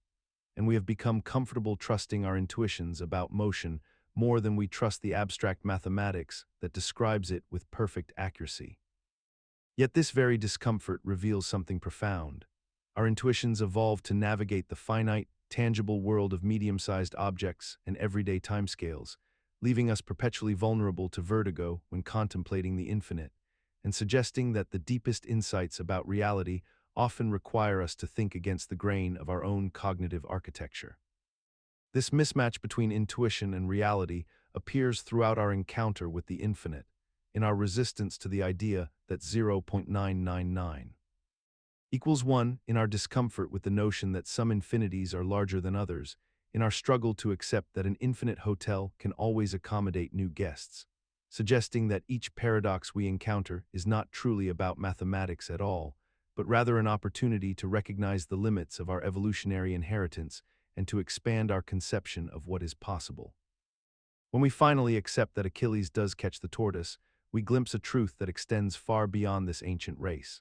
that the infinite is not our enemy but our teacher, revealing that reality operates according to principles we can understand only by surrendering our intuitive certainties and learning to think in ways that feel foreign to our minds until they become, through sustained contemplation, strangely luminous. The paradox of Achilles thus becomes a gateway to understanding not merely how mathematics works, but how we ourselves work, how our minds construct reality through the stories we tell about it, and how those stories can either imprison us in false certainties or liberate us into truer ways of seeing. Perhaps this is why the ancient Greeks, who first posed this paradox, were simultaneously making revolutionary discoveries in geometry and philosophy. They understood intuitively that the deepest truths about the world require us to think beyond the comfortable horizons of our immediate perception, and that intellectual maturity consists largely. In the ancient Greek city of Elea, around the 5th century before the Common Era, there lived a philosopher named Parmenides who proposed something so fundamentally unsettling that it would echo through the corridors of Western thought for millennia to come. And that something was the notion that all of reality, everything that exists, must be fundamentally one single, unified, unchanging, and indivisible whole. Parmenides began with what seemed like an irrefutable logical principle: that which exists must exist, and that which does not exist cannot exist, which appears self-evident and tautological at first glance. Yet from this simple observation he constructed an elaborate argument suggesting that the very concept of change, motion, plurality, and difference must be illusions born from the limitations of human perception. If something truly exists, he reasoned, it cannot have come into being because there was nothing from which it could have emerged, and it cannot pass away because it would be transforming into non-being, which is impossible by definition, since non-being does not exist. Following this logic to its apparent conclusion, Parmenides claimed that reality must be static, eternal, homogeneous, unchanging, continuous, and absolutely singular, without division, without gaps, and without any distinction between one thing and another. The psychological mechanism that makes this paradox so compelling lies in its appeal to pure logical consistency, because when we follow the chain of reasoning with rigorous precision, each step appears to follow necessarily from the previous one, yet the conclusion contradicts everything we observe in the world around us. Where things clearly change, objects appear distinct from one another, and multiplicity seems as obvious as the distinction between sky and earth. Our minds encounter a deep cognitive dissonance when confronted with Parmenides' reasoning, because we cannot deny the apparent validity of his logical structure, while simultaneously we cannot accept that the entire manifest world is an elaborate deception, and this tension creates a kind of philosophical vertigo that persists even today.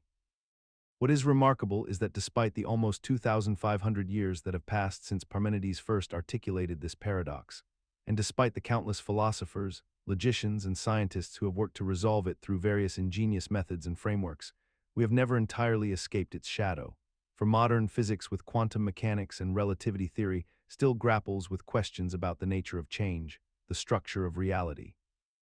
and whether multiplicity is fundamental or emergent.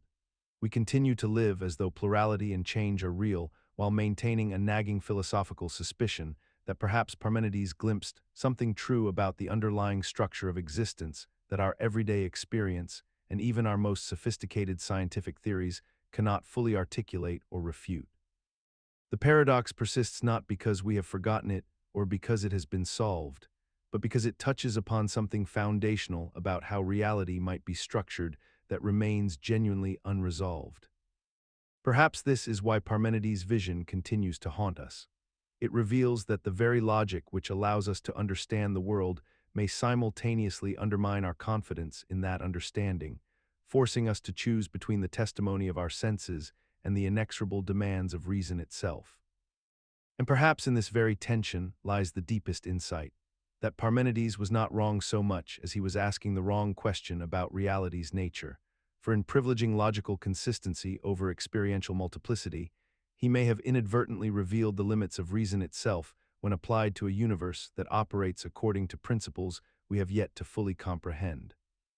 What we might discover instead is that reality operates on multiple levels simultaneously: the level of fundamental being where Parmenides' unity may hold sway, and the level of apparent manifestation where our senses rightly perceive a cosmos of infinite variety and transformation, suggesting that both the one and the many are not contradictions to be resolved, but complementary truths reflecting different perspectives on existence itself. In this light, we might understand Parmenides not as a failed logician, but as an inadvertent pioneer of complementary thinking, whose paradox teaches us that reality's deepest nature may transcend the either-or categories of classical logic itself. Consider the experience of standing at the bank of a river, watching the water flow past your feet in a continuous, inexorable movement toward the sea, and you might find yourself contemplating a question that the ancient Greek philosopher Heraclitus posed over 2,000 years ago. Can you step into the same river twice? On the surface, this seems like a straightforward observation about the nature of change and impermanence in the physical world. Yet beneath this simple inquiry lies a profound paradox that has troubled philosophers and thinking people throughout the ages. The river before you appears to be the same river you witnessed yesterday and the day before that, and yet the water that flowed past your position this morning is entirely different from the water flowing past now, carried downstream into regions unknown, replaced by fresh currents from upstream sources. Every moment the river renews itself completely, and yet we persist in calling it by the same name, referring to it as a single, continuous entity that maintains its identity despite this constant transformation. The mechanism underlying this paradox operates through our psychological tendency to privilege continuity and form over substance and content, to value the container more than the thing contained within it. We recognize the river not by the specific molecules of water that compose it, but by its shape, its location, its banks, and its general behavior, and these qualities remain relatively stable even as the underlying material undergoes complete replacement. Our minds are built to track objects through time by following their overall configuration and spatial relationship to other things, not by monitoring every atom and molecule that comprises them. And this adaptive strategy works well enough for navigating the everyday world, but breaks down when we examine it too closely through the lens of rigorous logic. The paradox persists in human consciousness precisely because we have normalized this fundamental disconnect between our intuitive perception of identity and the objective reality of constant change, between what we feel to be true about the persistence of things and what we know to be true about their material composition. We do not hesitate to say that a river is the same river, that a person is the same person despite the complete replacement of their cells over time, that a nation is the same nation despite the transformation of its population and government. And we do this because our survival and social coordination depend upon these comfortable fictions, these useful lies about stability and permanence that we have collectively agreed to maintain. Yet perhaps the paradox reveals something deeper about consciousness itself, that identity may not be a property of things in the world, but rather a useful category imposed by minds that must maintain continuity narratives to function across time, making Heraclitus River not a puzzle about the nature of water, but a mirror held up to the nature of perception and memory. When we stand at the river's bank and trace our finger through the current, we are not truly touching the same water twice, yet we are touching something real and consistent, the pattern itself, the form that persists through transformation, which may be all that identity ever truly is. In this light, Heraclitus was not describing a paradox to be solved, but rather inviting us to recognize that flux and permanence are not opposites, but partners in a dance that defines all existence. And perhaps this is why the river has captivated human imagination across cultures and centuries, not because it poses an unsolvable riddle, but because it offers a gentle corrective to our insistence on fixed categories, inviting us to find peace in the recognition that all things, including ourselves, are both eternally stable and perpetually new. In standing at that river's edge, we practice acceptance of our own impermanence, recognizing that the same paradox applies to every moment of our lives. We are never quite the person we were an instant ago, yet we persist in the delusion of continuity that allows us to love, to plan, and to build meaning across the span of our years. Perhaps this is the deepest wisdom Heraclitus offers, that by embracing the river's ceaseless transformation rather than resisting it, we discover the only true stability available to us, the peace that comes from surrendering to change itself. Consider the ancient Greek atomist Democritus standing in his garden, observing the world around him with careful eyes, and imagine him contemplating a question that would trouble philosophers for millennia. If everything that exists is made of atoms, those indivisible particles of matter that cannot be created or destroyed, then what about the empty space between them, the void through which these atoms move and collide and form all visible things? Democritus proposed that this void, this nothingness, must also exist, must be real in some fundamental sense, because without it the atoms could not move, could not rearrange themselves, could not account for change and multiplicity in the world. Yet here emerges the paradox that gives this concept its enduring philosophical weight. How can nothingness be something? How can emptiness possess existence? How can the void be real when by definition it contains no matter and no properties that we can observe or measure or comprehend through ordinary sense experience? The mechanism underlying this paradox operates at the deepest level of human cognition, for our minds have evolved to recognize things, to perceive objects with properties and boundaries and locations, and the void defies every category our consciousness has developed to understand reality. When we try to think of absolute nothingness, our minds instinctively populate it with something, some subtle substance or field or potential, unable to truly conceive of a space where nothing exists whatsoever. This cognitive limitation creates a strange loop in which we must assert that nothing is something in order to explain how anything can move or exist at all, a logical necessity that our intuitive understanding rebels against. Yet modern physics has largely vindicated Democritus in unexpected ways, revealing that what we call empty space is not empty at all, but seethes with quantum fields and virtual particles, with dark energy and dark matter, with curvature and potential, demonstrating that nature abhors a true void just as Aristotle once claimed. We have normalized this paradox by redefining the void as not absolute nothingness, but rather as the medium through which forces operate and matter moves, thereby making it conceivable while maintaining its essential mystery. And so we continue through our days untroubled by the impossible concept that underpins our entire understanding of physical reality, a paradox that remains as unsettling and necessary today as it was when Democritus first dared to suggest that nothing is real. Perhaps this is why we find ourselves drawn to paradoxes in the first place.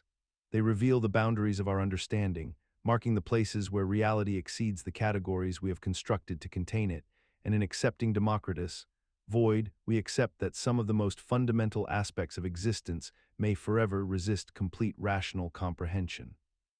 The void teaches us that the map of reality is not the territory itself, and that our most rigorous attempts to describe existence will always contain gaps where language fails and imagination must venture into darkness.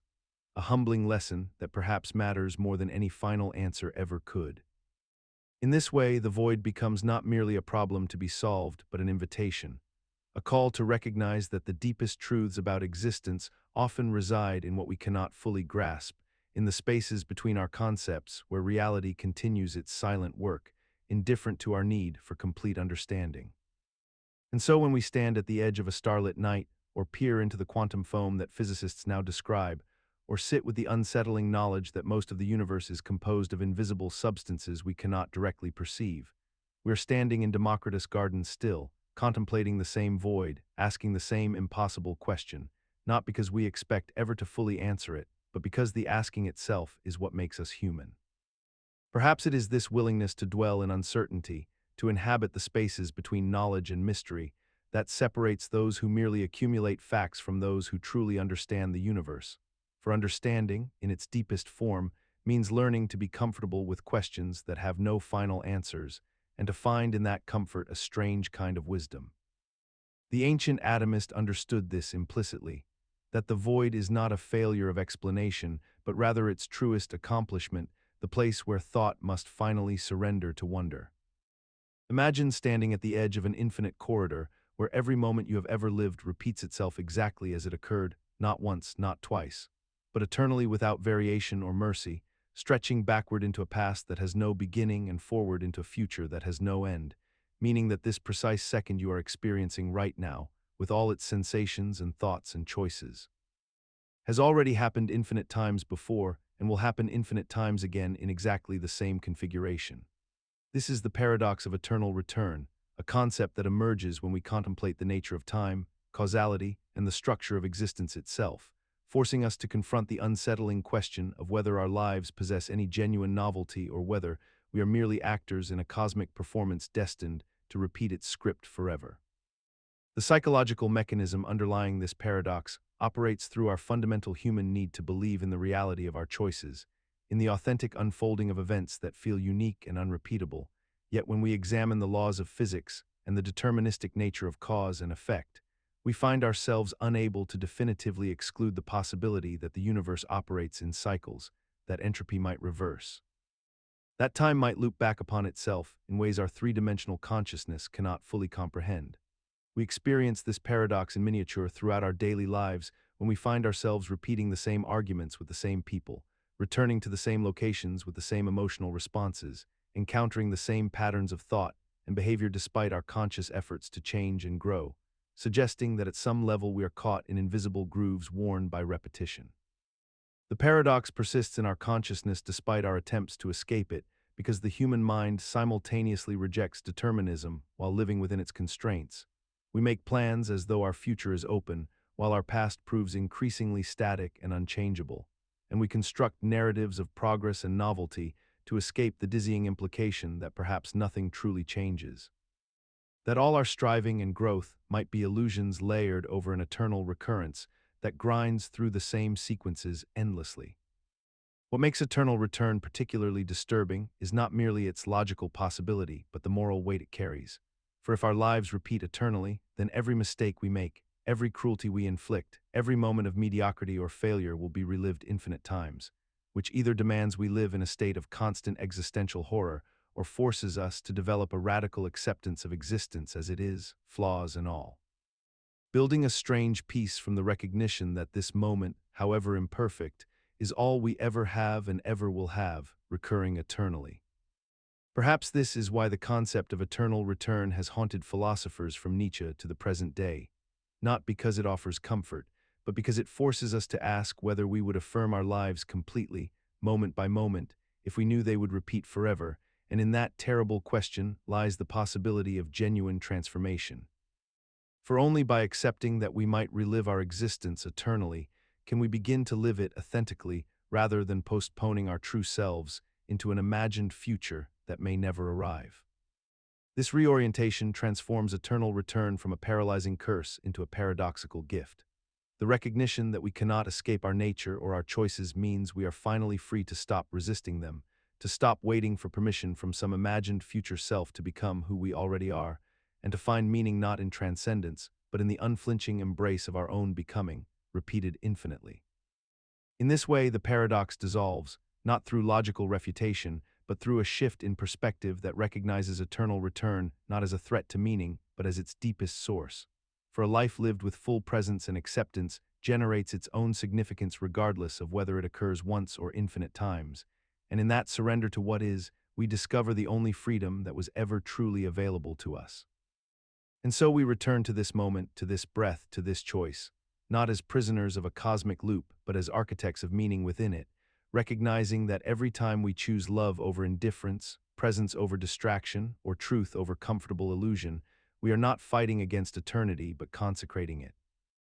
In the 6th century before the Common Era, the ancient Greek philosopher Anaximander of Miletus proposed a concept so fundamental to how we understand existence that we rarely pause to examine it, yet it remains deeply paradoxical at its core. He suggested that all things in the universe must arise from something he called the apeiron, which translates roughly as the infinite, the boundless, or the indefinite, and that all observable matter and distinct forms must eventually return to this primordial state of undifferentiated essence. This principle seems straightforward enough when we first consider it, yet it contains within itself a profound logical contradiction that has haunted philosophical thought for millennia. The paradox emerges when we attempt to define the apeiron itself, for if the apeiron is truly indefinite and boundless, possessing no specific qualities or characteristics, then how can we speak of it as a thing at all? And if we cannot define it, how can it possibly be the source from which all definite things emerge?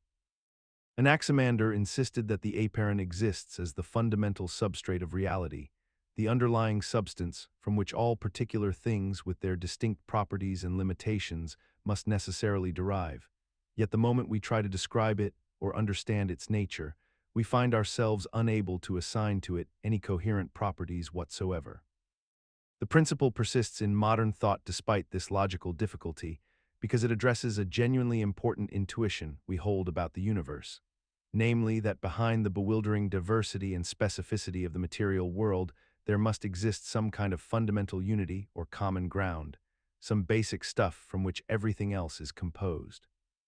We have normalized this paradox by simply accepting that there must be something we call a substrate or foundation, without requiring ourselves to fully explain what that foundation actually is or how it maintains coherence while remaining completely indefinite. Physics continues to search for this fundamental ground through theories of quantum fields and elementary particles, yet each discovery only pushes the question backward rather than resolving it, leaving us perpetually chasing a definition of the indefinable, much as Anaximander suggested we must. Perhaps this is precisely what Anaximander understood that we are only now fully appreciating, that the paradox itself is not a flaw to be corrected, but rather an essential feature of how reality must be structured, for any ultimate foundation that could be fully defined and comprehended would itself require explanation, leading to an infinite regress from which only the acceptance of the indefinable can liberate us. In this light, Anaximander's apeiron becomes not a failure of explanation, but rather an acknowledgement of explanation's limits, a philosophical humility that recognizes the universe may ultimately rest upon a foundation that thought itself cannot fully penetrate, only circle around and contemplate from ever-shifting angles. And yet this acceptance does not render philosophy passive. Rather, it transforms the inquiry itself into the primary endeavor, for in circling around the indefinable, we discover not what the apeiron is, but what we ourselves become through the act of seeking to comprehend it. In pursuing the apeiron across centuries, we have become philosophers, scientists, and seekers, each generation reinventing the question in its own idiom, whether through Plato's forms, Spinoza's substance, or the quantum vacuum itself. And in this perpetual return to the indefinable, we find not frustration but the very engine of human understanding, the productive tension that keeps thought alive and reaching ever forward into mystery. For Anaximander understood what modern inquiry sometimes forgets, that the deepest truths often hide not in the answers we construct, but in the questions we learn to ask with greater precision and humility, and that each failure to define the indefinable brings us closer not to certainty, but to wisdom. The Aperon teaches us that some questions are not puzzles waiting to be solved, but rather permanent fixtures of conscious existence, invitations to think more carefully rather than to think our way to completion. And in accepting this paradox, we align ourselves not with failure, but with the actual structure of knowledge itself.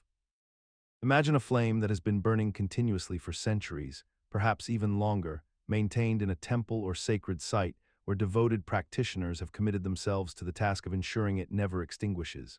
passing the responsibility from one generation to the next through an unbroken chain of custodianship that stretches across decades and decades, yet despite all this elaborate care and devotion, the flame remains fundamentally indistinguishable from any ordinary fire that could be lit anew at any moment, with nothing more than a spark and some kindling. The eternal flame becomes a paradox precisely because it claims to possess an unbroken continuity with its original ignition. Yet fire itself is a process of transformation where the chemical bonds of fuel release energy into heat and light, meaning that the flame burning today shares no material continuity with the flame of yesterday. For the wood or fuel is constantly consumed and replaced, the oxygen feeding it comes from different sources. And even the heat itself is merely momentary energy release, rather than something that persists across time. Yet humans have constructed elaborate mythologies around these fires, speaking of them in terms that suggest a sacred essence or spirit inhabits them, an invisible thread connecting the first ignition to the present moment, when in truth the only thing that connects them is human intention and human action, the deliberate choice to keep lighting this fire over and over again, to treat each new flame as if it were the original one.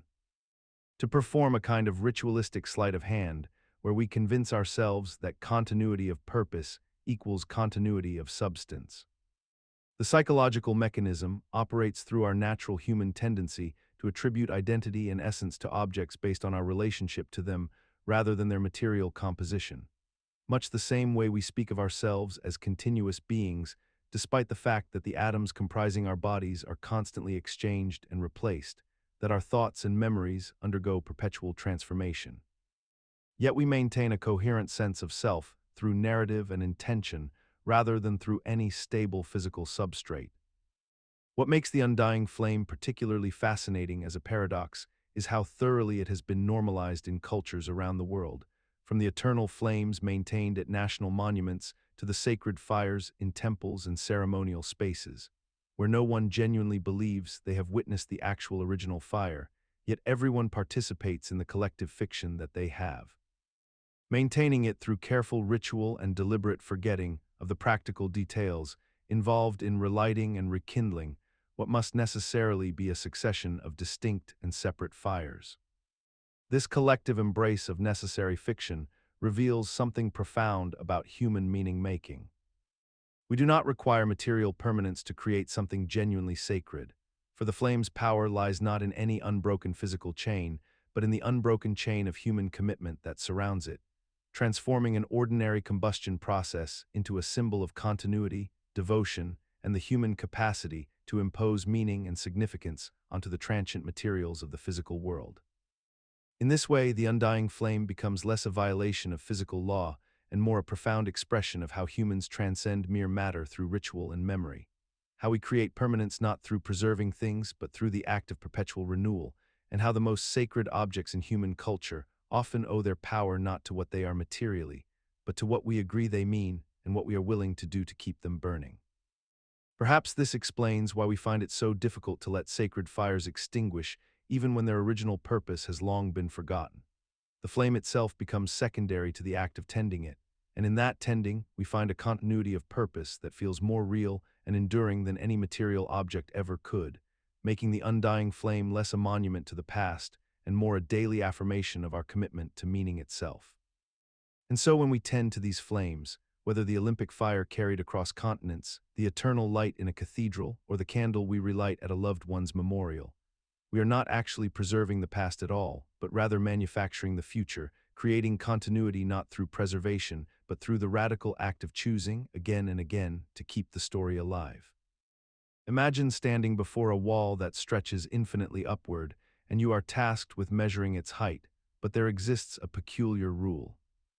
You must first measure half the distance, then half of what remains, then half of that remainder, continuing this process of having forever before you ever reach the top. And thus you find yourself trapped in an endless sequence of measurements, where each step brings you closer to completion, yet never quite allows you to declare the task finished. For mathematically speaking, there will always be another half to measure no matter how many halvings you perform. This is the essence of Zeno's measure, a paradox that concerns itself not with motion or space in the traditional sense, but rather with the very act of quantification itself and our ability to assign definite values to continuous magnitudes.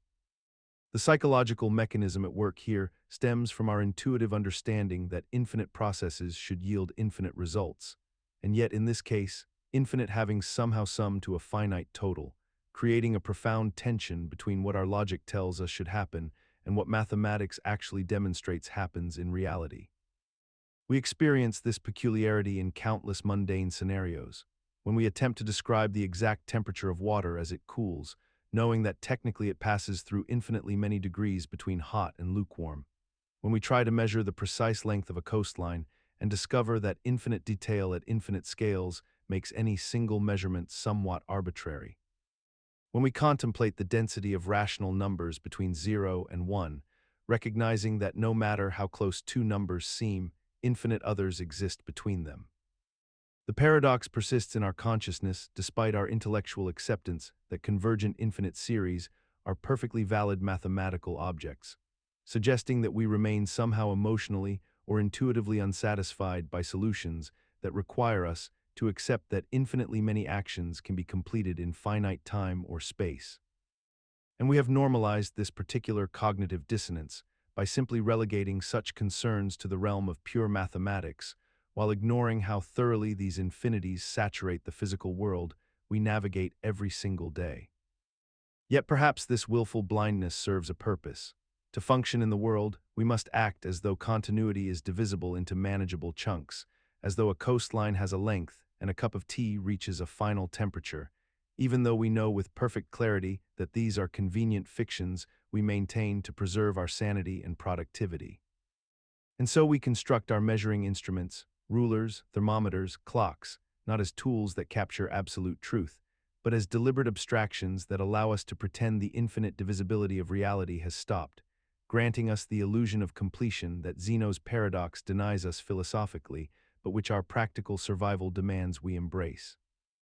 In this way, the paradox becomes not a flaw in mathematics or physics, but rather a mirror held up to the fundamental gap between how we conceive of reality as infinitely divisible and continuous, and how we must live within it, accepting discrete measurements and definite endpoints as the price of agency and meaning in a world that refuses to offer either with philosophical certainty. Perhaps it is in this act of deliberate simplification, choosing to ignore the infinite for the sake of the finite, that human consciousness demonstrates its greatest wisdom, for we have learned to live not despite Zeno's paradox, but through a kind of productive ignorance of it, measuring our lives in heartbeats and years rather than in the infinitesimal moments that technically compose them, and finding meaning not in philosophical completeness, but in the stories we tell ourselves about progress. Distance traveled and tasks accomplished. A child learning to count does not pause to contemplate that between 1 and 2 lies an infinite ocean of decimals. A lover does not hesitate to say, "I have reached your heart," merely because technically infinite space separates any 2 points of contact. We measure, we move, we live, and in doing so, we transform Zeno's infinite regress into the finite poetry of human experience. And yet in our most honest moments, when we confront a diagnosis that will slowly diminish us, or watch a relationship dissolve through countless small betrayals, we glimpse the truth that Zeno tried to teach us, that the infinite divisibility of time and change is not. Imagine entering a specially designed acoustic chamber, a space engineered to absorb virtually all sound reflections, where the walls are lined with foam pyramids and the air itself seems to hold no reverberation whatsoever, a place so devoid of ambient noise that the natural sounds of your own body become impossibly loud and intrusive, the rushing of blood through your veins, the subtle movements of joints, the breath passing through your airways. All of these biological murmurs that normally exist beneath conscious awareness suddenly thrust into the foreground of perception.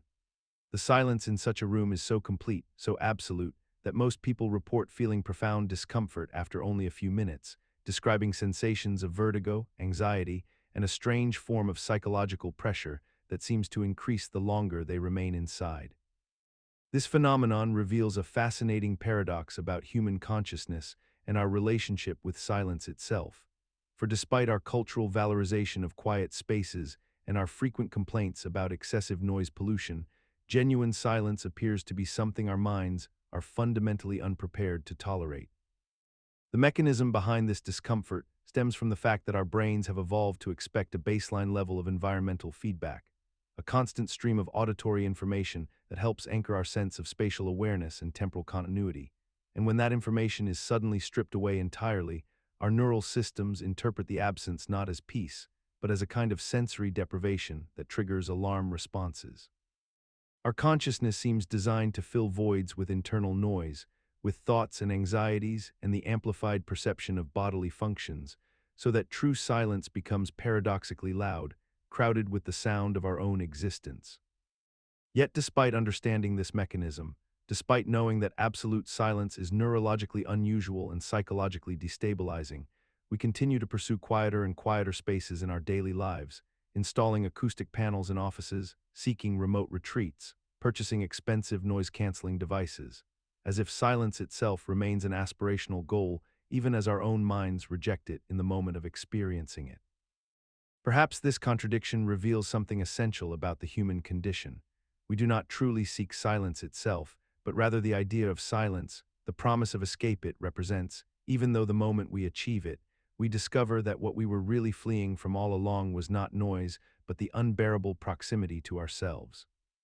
In this sense, the anechoic chamber becomes a mirror held up to the modern self, a place where we are forced to confront the quality of our own inner silence, and what we discover there, whether peace or panic, tells us far more about our psychological state than any external measurement could. It is perhaps unsurprising that those who emerge from such rooms often report not relief, but a strange gratitude for the return of ambient noise, as if they have been given permission to stop listening to themselves. And perhaps this is why the anechoic chamber, despite its scientific utility and architectural precision, remains fundamentally a space of revelation rather than refuge, a tool for understanding ourselves rather than escaping from ourselves, a place where the illusion of silence dissolves to expose the persistent, inescapable noise of consciousness itself. Yet this revelation extends beyond individual psychology into something more universal. The silent room becomes a pedagogical space where we learn that silence is not the absence of sound but the presence of self, and in learning this, we begin to understand why true quiet has always been so rare, so precious, and so deeply unsettling to those brave or curious enough to seek it.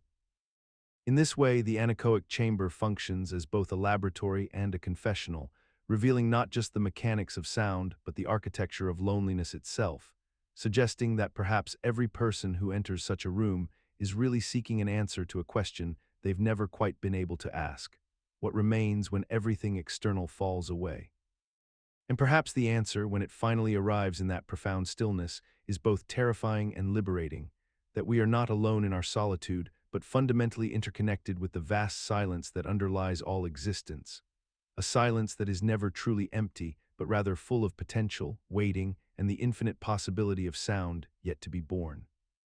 In the ancient world, the philosopher Thales of Miletus made a remarkable observation about the nature of all living things, proposing that water was the fundamental substance underlying all existence, the primary element from which everything emerged and to which everything would eventually return. He noticed that seeds contain moisture, that life itself seems to depend upon water, that the very essence of growth and vitality appeared inseparable from this liquid medium, and he concluded that water must therefore be the archi, the original principle, the basic building block of reality itself. This theory arose from careful empirical observation, from watching plants wilt without water, from recognizing that animals require hydration to survive, from understanding that even the earth itself seemed to require water to produce life. Thales was engaging in what we might call proto-scientific reasoning, attempting to find unity and simplicity beneath the apparent diversity of nature, seeking a single explanatory principle that could account for the multiplicity of phenomena in the world around him. What makes Thales' Water a true paradox is that while his fundamental intuition contained profound truth, his specific conclusion was logically incomplete and metaphysically confused. Water is indeed essential to life as we know it, yet water itself is not the fundamental substance of reality, as modern chemistry and physics have thoroughly demonstrated, revealing instead that water is composed of hydrogen and oxygen atoms, which are themselves composed of subatomic particles governed by forces and principles entirely invisible to ancient observation. The paradox deepens when we recognize that Thales was correct about the importance of water while being wrong about its role in the cosmic order, suggesting that sometimes the most compelling observations about the world can lead us toward profound mistakes if we push them too far toward universal explanation. This paradox persists in how we still regard water as somehow metaphysically special, treating it with an almost reverential quality that exceeds its physical properties, surrounding it with spiritual and symbolic significance across virtually every human culture and tradition, from baptism to purification rituals to the notion of water as a universal solvent and life-giver, even though we now understand its role in far more complex and diminished terms than Thales imagined. Yet perhaps Thales understood something we have since forgotten in our rush toward reductionism, that the symbolic and spiritual significance we accord to water might itself be a form of knowledge, a recognition embedded in human consciousness that some things exceed the boundaries of empirical explanation, and that to dismiss the cultural reverence for water as mere superstition may be to discard an ancient wisdom about the limits of what science alone can tell us about existence. Perhaps in this way, Thales' Water reminds us that the pursuit of a single unifying principle, whether water, energy, information, or consciousness itself, may be less about discovering literal truth and more about discovering what our minds most deeply yearn to understand, what questions we believe are worth asking, and what humble recognition we must maintain that the fundamental nature of reality may always exceed our grasp. In this light, Thales' Water becomes not a failed theory, but a template for how human understanding evolves,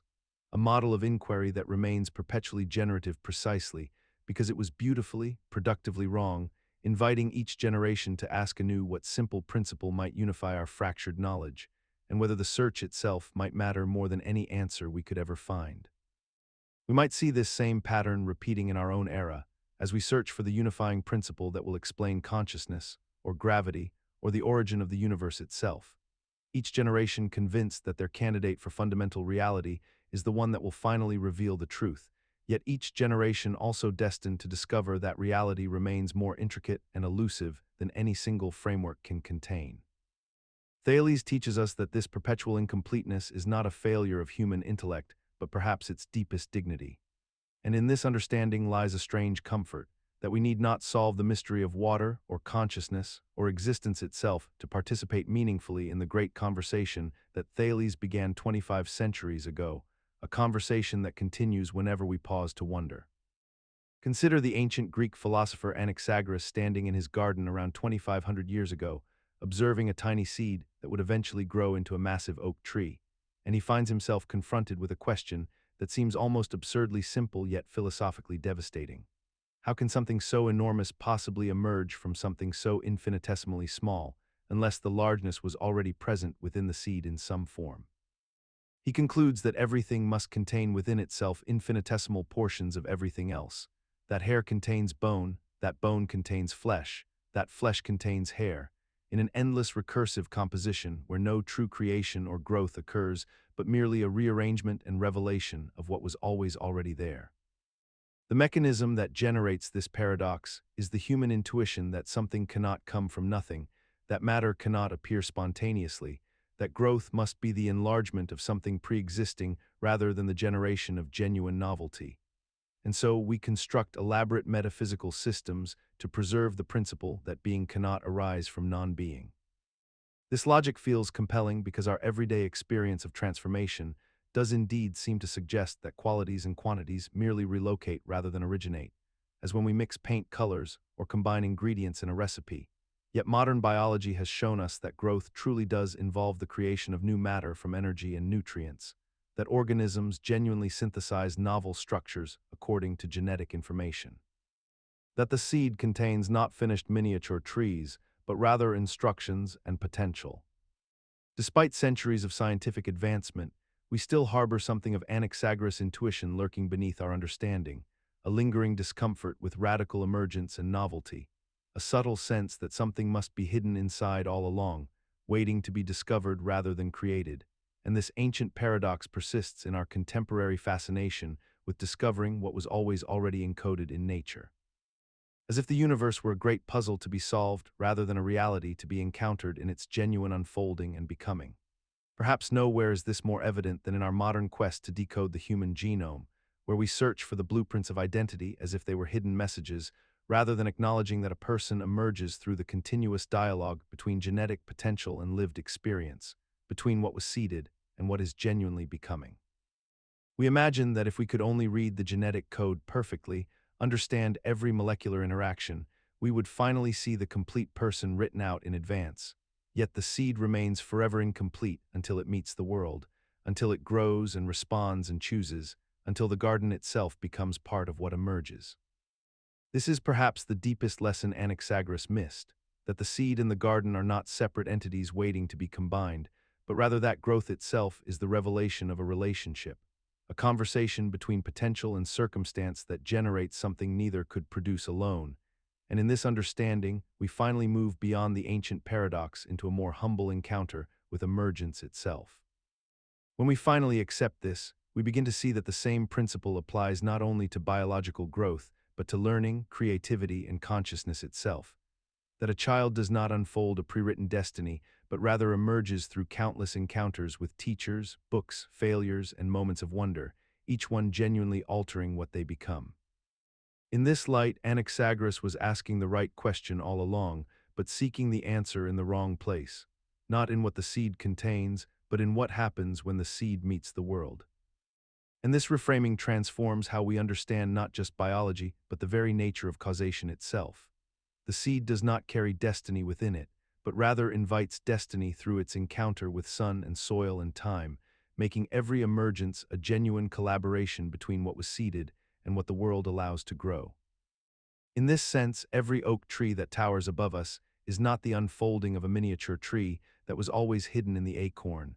but rather a genuine creation born from the acorn's willingness to be transformed by its conditions. And we too are not merely revealing ourselves, but continuously creating ourselves through our encounters with the world. Consider the ancient philosopher Empedocles standing at the edge of the Mediterranean, observing the world around him with the kind of wonder that only pre-Socratic thinkers could muster, and he begins to notice something fundamental about the nature of all existence. Everything he sees, from the soil beneath his feet to the air he breathes, from the water in the sea to the fire of the sun above, seems to be composed of just four essential elements: earth, water, air, and fire. These four substances, he reasoned, must be the building blocks of all creation, mixing and separating in endless combinations to produce the infinite variety of things we observe in the natural world. It is a deceptively elegant framework, one that seems to explain the transformation of matter itself, the way wood becomes ash and smoke when burned, the way water evaporates into invisibility, the way soil nourishes life. The paradox emerges not from the observation itself, but from the profound puzzle it presents to our understanding of reality. If all things are truly composed of only these four elements, and if these elements are themselves eternal and unchanging, then what accounts for genuine transformation and change? How can something become something fundamentally different if it is merely a rearrangement of the same eternal substances? The mechanism operates through a kind of intuitive reductionism that our minds find deeply satisfying, the urge to simplify complexity into manageable categories, to find the hidden unity beneath apparent diversity. We still do this today, long after science has revealed that the periodic table contains 92 naturally occurring elements, and that matter itself is composed of subatomic particles and quantum fields that Empedocles could never have imagined. We persist in seeking fundamental forces and building blocks. We speak of dark matter and dark energy as though they are the modern equivalents of his four elements, and we normalize this impulse to reduction even as we recognize its limitations.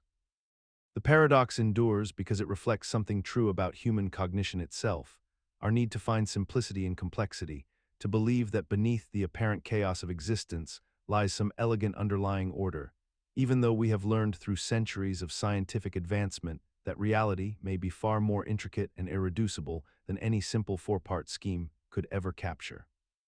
Yet perhaps this is not a failure of Empedocles' framework, but rather its enduring wisdom, that the human mind requires myths of simplicity to navigate an unknowable universe, and that the act of seeking fundamental principles, whether four elements or quantum fields, matters more than whether any single formulation proves ultimately true.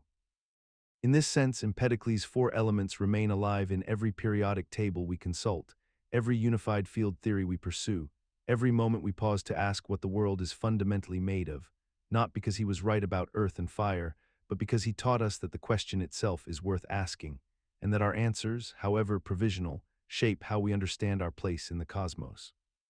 And so when a child first learns that water can be ice or steam, they experience a flash of Empedocles' insight,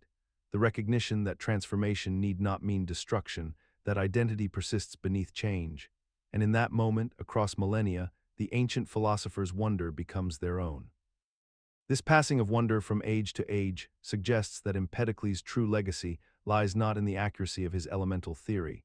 but in his demonstration that humanity's deepest insights often emerge not from perfect knowledge, but from the courage to ask fundamental questions, and to trust that even incomplete answers can illuminate the path forward for generations yet unborn. In this way, Empedocles reminds us that the history of human understanding is not a progression from error to truth, but rather a deepening conversation with mystery itself, where each generation inherits questions shaped by the previous age's attempts at answers, and where the four elements of ancient Sicily echo still in the four fundamental forces that modern physics struggles to unify. Perhaps in recognizing this pattern, that each era remakes the fundamental categories of its predecessor, we come to understand that Empedocles was not wrong so much as he was asking the right question in the only language available to him, and that our own certainties about the nature of reality will someday seem equally provisional to minds we cannot.